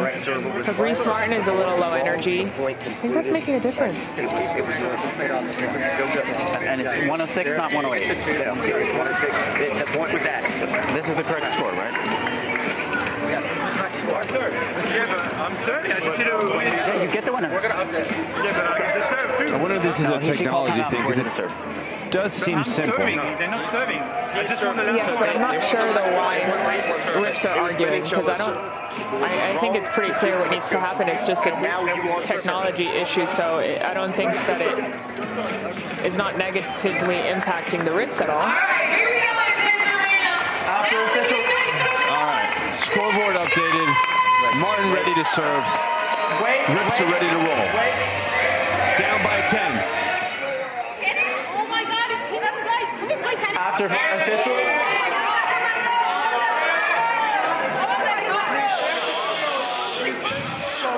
After official review, get going. The 2 points stand.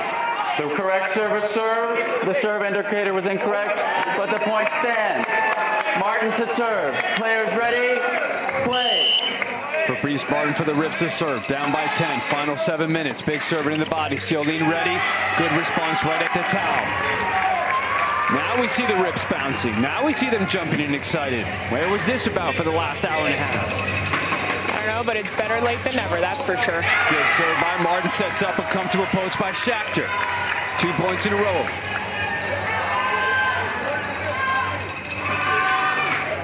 Another good body serve. 3 points in a row. And Fabrice has definitely increased his serving pace right now, it seems like, and he's serving deep in the box, so it does make it very difficult to return, and specifically to return deep. Another great body serve. Martin closes well, 4 points in a row. He's moving fast. He knows he's getting it close. There's a good combination with Martin serving, Schachter at the poach. Martin has one of the most difficult serves to return against in doubles. And he sets up another +2. They've now got 6 points in a row. Quick timeout by the Outriders and Coach O'Connell as Schachter lets out a roar. Big +2 right here. The mix-up there, expecting the body serve. Floats up the return. We're attacking the return and looking to get in. We're looking to move. I mean, we just got to slow them down a little bit. They just reeled off a couple points right there. I just want to kind of take our time and use this whole 38 seconds here to get us back into it. Okay? Yeah. After you see his return go past, you move in. Be looking. Go, Riders! We didn't look for him, but it happened. You see what I'm saying? Don't think, keep playing. Let's go. I love the calmness, Coach O'Connell, but she's so calm. Let's get it. She is, and I think she has been calm this entire season and today's arc specifically. And she's definitely learned how to manage the momentum shifts and try to use those momentum shifts that are here and available for these coaches at Intense. But I mean, talk about a momentum shift.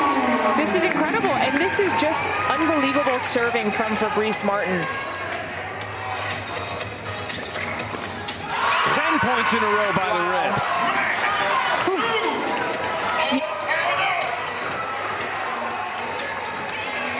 We are all tied up. Martin goes back again. Schachter ready. Charlene overpowers it long. Rips have retaken the lead. They are up by 1. This is the type of doubles that we've been waiting for all season from them. This is what they can do. This is what they're capable of. Tough. I don't know if he meant to toss it like that. Usually Martin tosses that serve a little more forward to get it go more through the court. I thought he was going off pace. It looked like he threw himself off. 117, but the energy is completely on the Rip side.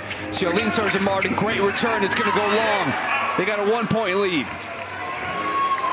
Back on serve. Now Schachter's turn. High formation. Martin signals to Schachter. Schachter going to serve to the top. Serve out wide. Schachter just couldn't find his footing. It looked like he got tight just right before hitting that, because he actually moved in really, really well after the serve. He was positioned well, and then I think right before he was just like, oh, shoot. Then until the back, right at Charlene. Charlene can't get out of the way, but reflex as well. Good lob. They're going to come to the net.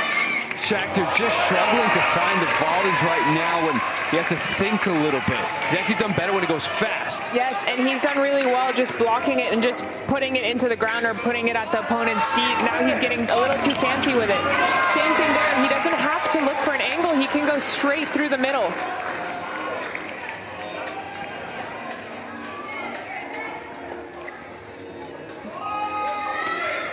Kick to the backhand, missed return. 3-point lead for the Outriders. The Rips had the 1-point lead. They had won 10 points in a row. They were off the bench. Outriders did an incredible job responding all night. They're back up by 3. Menechella serves to Schachter off the net. In play, and Martin tries to go for the inside-out drop shot off the top. And I think that was just such a difficult volley to hit. I think he should have let that one drop and then just really take a cut at it. Big return, good response. Trying to go fast. Schachter signals, I formation. Better serve this time, and then just, they're going to have to replay that point.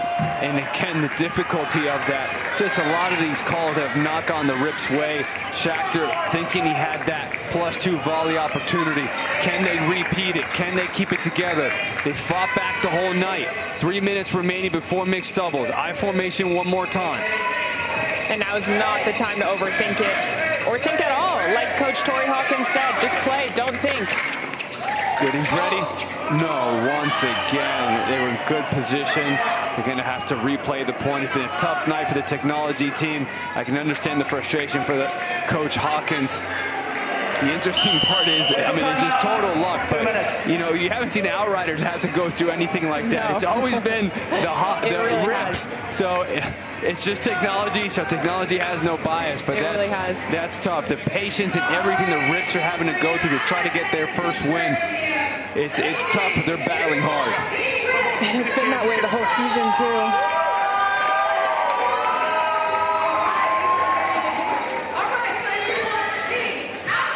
Trying to fire his team up.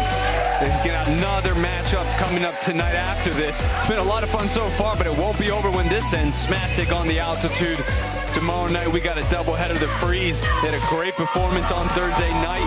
Going to be going up against the Rise, and then the Fortune versus the Ridge. The Fortune come back for their second match of the week, and the Ridge trying to bounce back after a tough loss last week.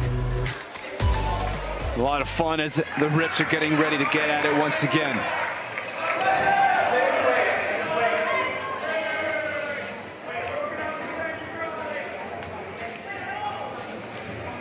Still not ready to play.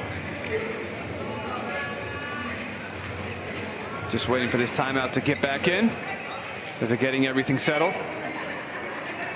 Outriders 122-119. Xiaoxiuli and Stefan Minichella have been playing the entire time for doubles. Schachter and Martin also have been playing the entire time. It's been a straight-up matchup. I wouldn't be surprised if they go all 10 minutes for this. Martin looks like he's trying to keep his shoulder warm, keep serving the way he's been serving, because that's why they've racked up so many points in this specific bolt. They're winning this bolt. And this is where they've struggled in the 6th and 7th bolts. The last 20 minutes of each arc that they've played has been absolutely crucial.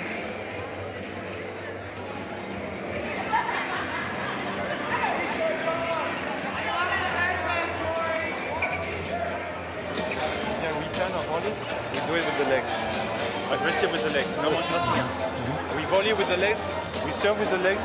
Everything will go. Everything legs. 100%. 100%. You got to walk past it. Fabrice Martin, the veteran French Open finalist, 19 in the world in doubles. So much experience, passing on some of that wisdom to Schachter to tell him everything with the legs. Well said. And when you have a partner like that, of that caliber, it really inspires you. And I hope that Noah can get inspired by that, because it feels good when you get advice from a player like that. 122-119. Martin ready to serve. I formation. The towel ready.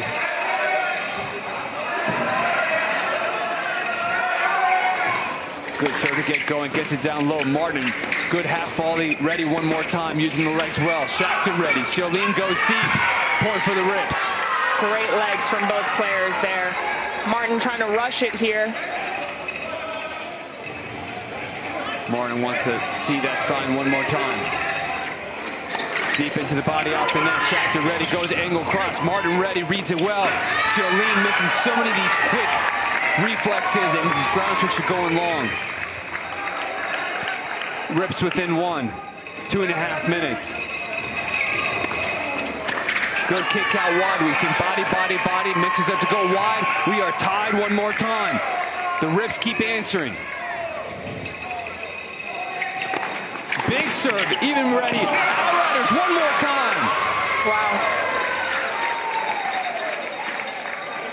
Just when you think the Rips are just rolling and Outriders might fall away for a little while longer, they too have responded. A great matchup tonight. Both teams playing great. And there you go with Schachter. This is the tennis we've been waiting to see, JY.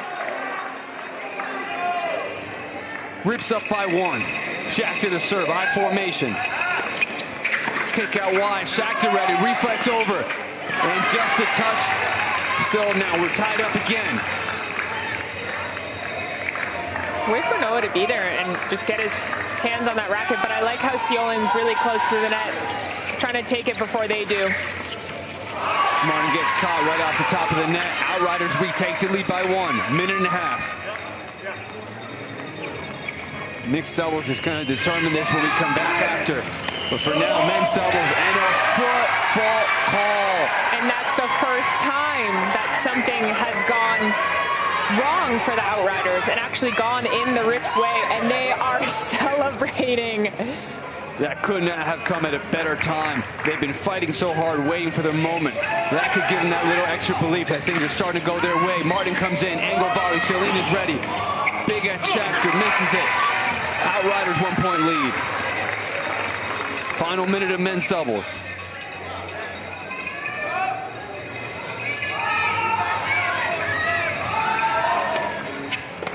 Good return by Schechter. Tied up again.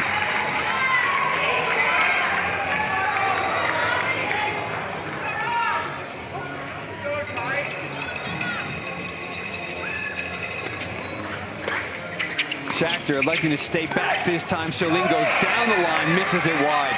Rips by 1. Interesting changeup. Schechter usually serves in volleys. Stayed back. Great adjustment when you're not volleying well.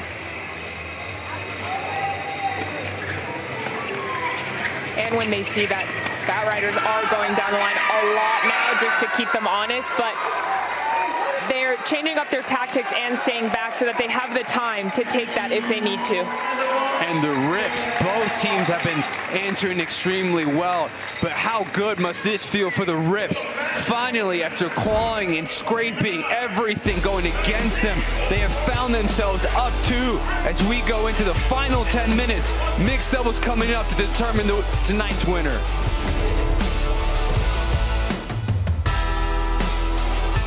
Oh gosh, I don't want to share that.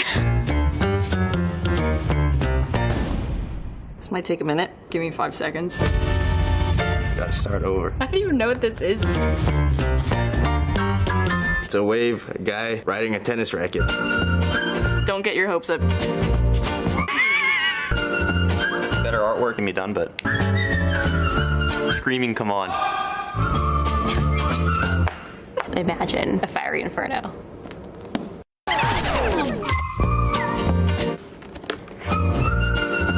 Clearly, it's a flame. Is that not obvious?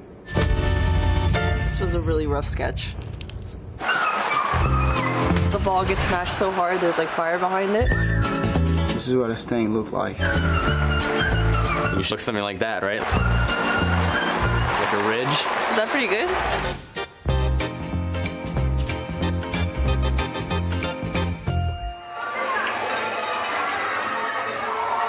And we are back inside the Intense Arena. What a great night it's been so far. A lot of great storylines for both teams. Outriders trying to win 2 in a row. The Rips trying to get their first win of the season. 128-126. Rips up by 2 to see if they can get their first win. Maria, they have been responding so well tonight. And how good must it feel to go in actually with the momentum on their side and to actually be up. And they just need to keep that going. And I feel like they've unlocked a new gear here that maybe they didn't even know that they had.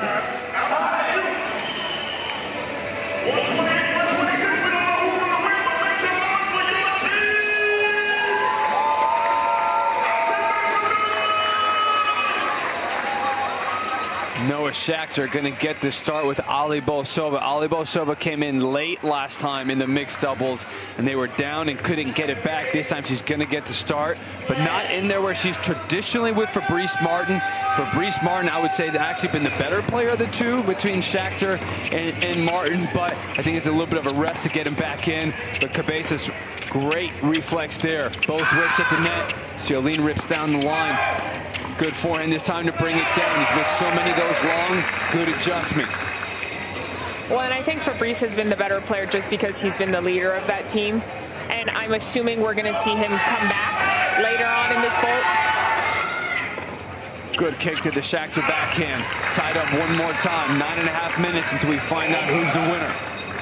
Zhao Xiaolin was the hero for the team last time with Cabezas on the court. His courageous tennis, poaching and moving, and the +2s, and his willingness to take the offense at some big moments. That helped him last time. He's going to bring that experience into this time. But the Rips, they have not won this season. They do not have experience to rely on. It's just going to be sheer fight and the determination for them to get them on the board.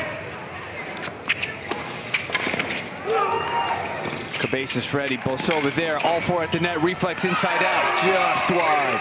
You know, and I think that they should put Fabrice back in sooner rather than later, because it's going to be very hard for them if they're in a deficit to bring this back with not a lot of time on the clock. So I think Fabrice should come in, and nothing against Noah because he's actually played really well tonight. Just the serve of Fabrice has been so beneficial. Wow.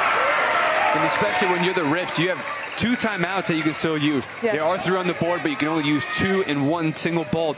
They had the timeout to help them maintain that energy all the way through. We'll see how they handle it. They're down 1. Cabezas with the lob. Tied up one more time. 8 minutes.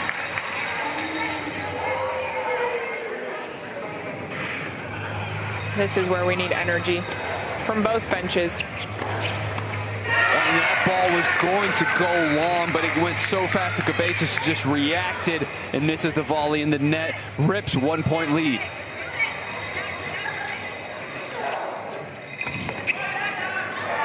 Cabezas saw Schachter moving, tried to go down the line, changed their mind too late.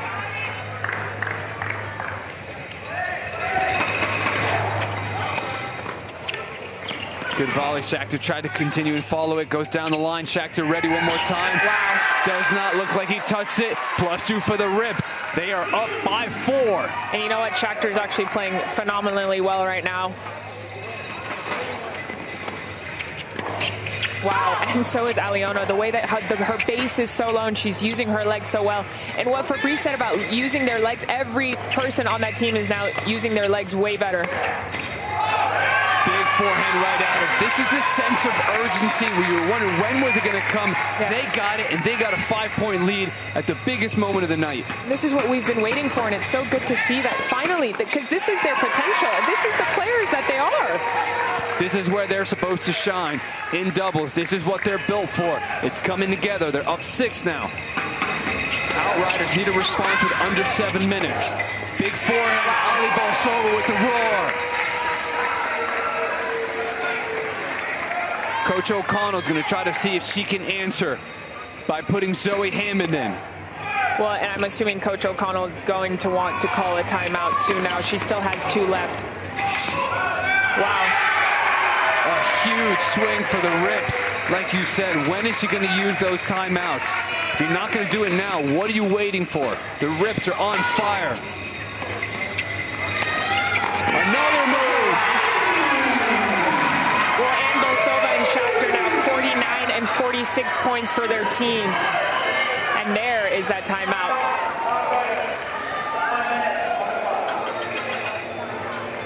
I said that to the girl. You like the taste better when you play like with it's worse for him. Yeah. And you know they're going to drill up every ball. You got to say, it's coming to me, and be ready to block. Because that's what happened to her. It's like real quick, but you got to just block it back and don't go for too much. If that ball's flying out, let's let it fly out, unless it's one we know for sure we can do that 2-pointer on, because there's a few that are flying. All right? So just wanted to slow this down a little bit. We're good, guys. We're good. Let's go.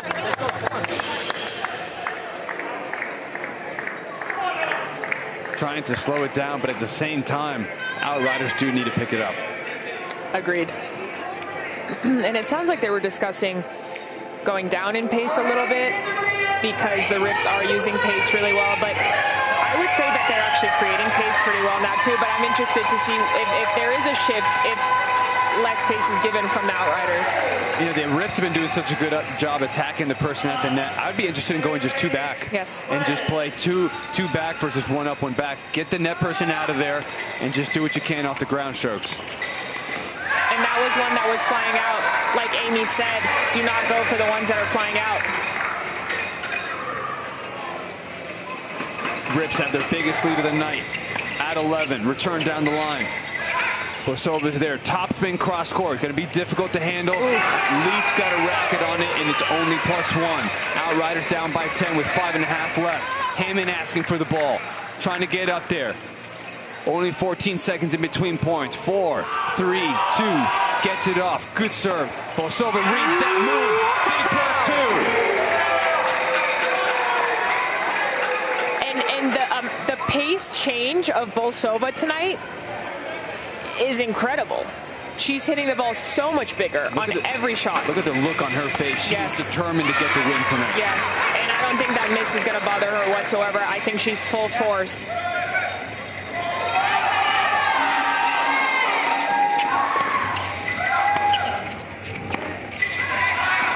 Cross-court to cross-court rally.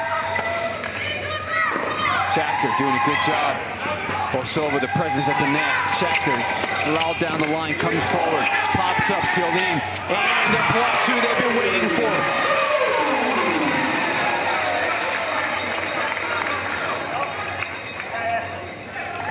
And the shift that we've seen in these two crucial bolts. Rips outscoring the Outriders right now by 20 points. So if they can keep this going, finally we're seeing what we've been looking for. And another timeout now from the Rips.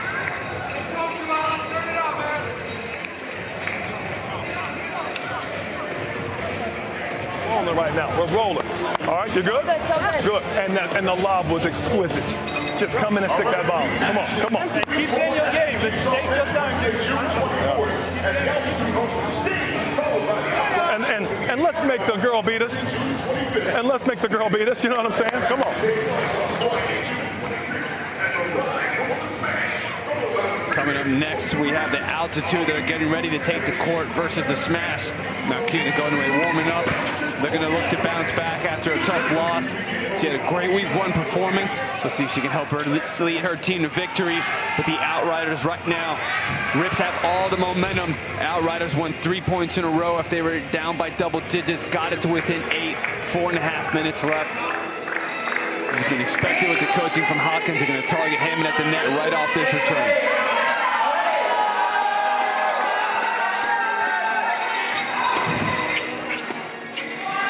Good kick by Ciolin, forces Bolsova to lob. That down the line, going at the net. At the same time, seems like Ciolin hasn't let that forehand flatten out. He's overly spinning everything and just doesn't take advantage of those offensive opportunities.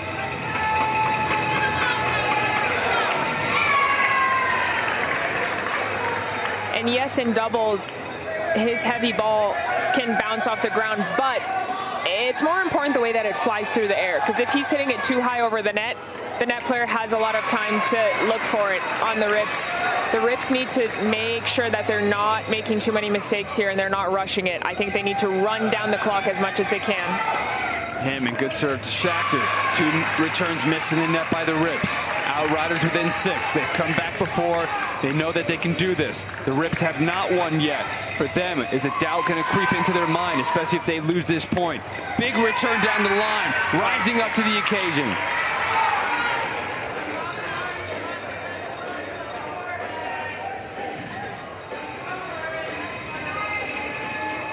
And there's that running down the clock, but didn't really help him, that's for sure. Giving the point back within 6, final 3 minutes. Ciolin's moving fast back there. Would it be too fast? Is he too amped up? Are the nerves creeping in? Kick into the net. Yes, it was right there. Too much sense of urgency. Down 7. Bolsova to serve.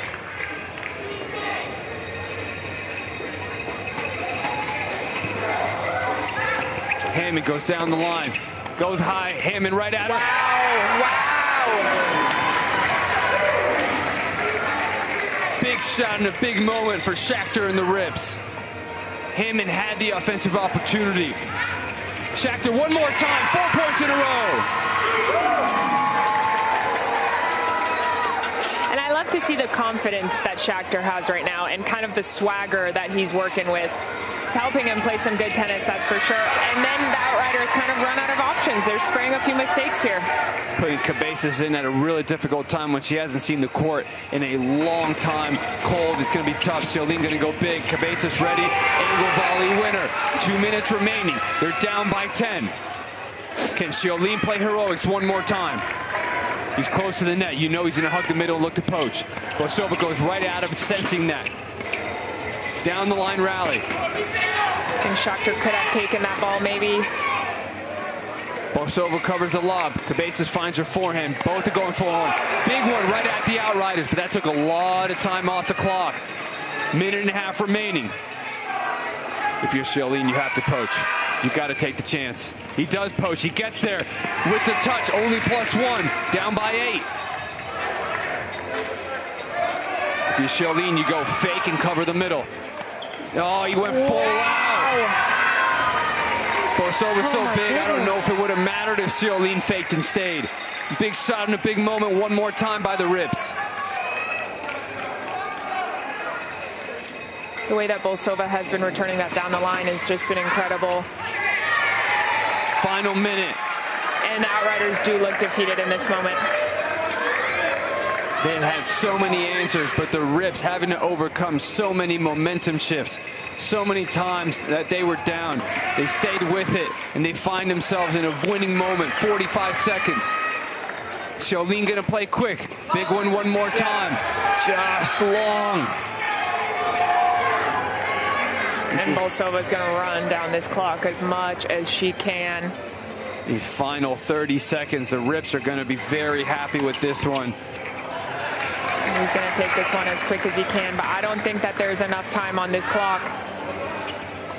There's not under here. Wow. And Schachter, Think that is more a celebration of just happiness. Serve in here. Yep, he's going to have to serve it. And I bet we're going to see an explosion here from Team Rise. Wow. And they finally do it. It's only week 3, but how hard they had to fight the whole night.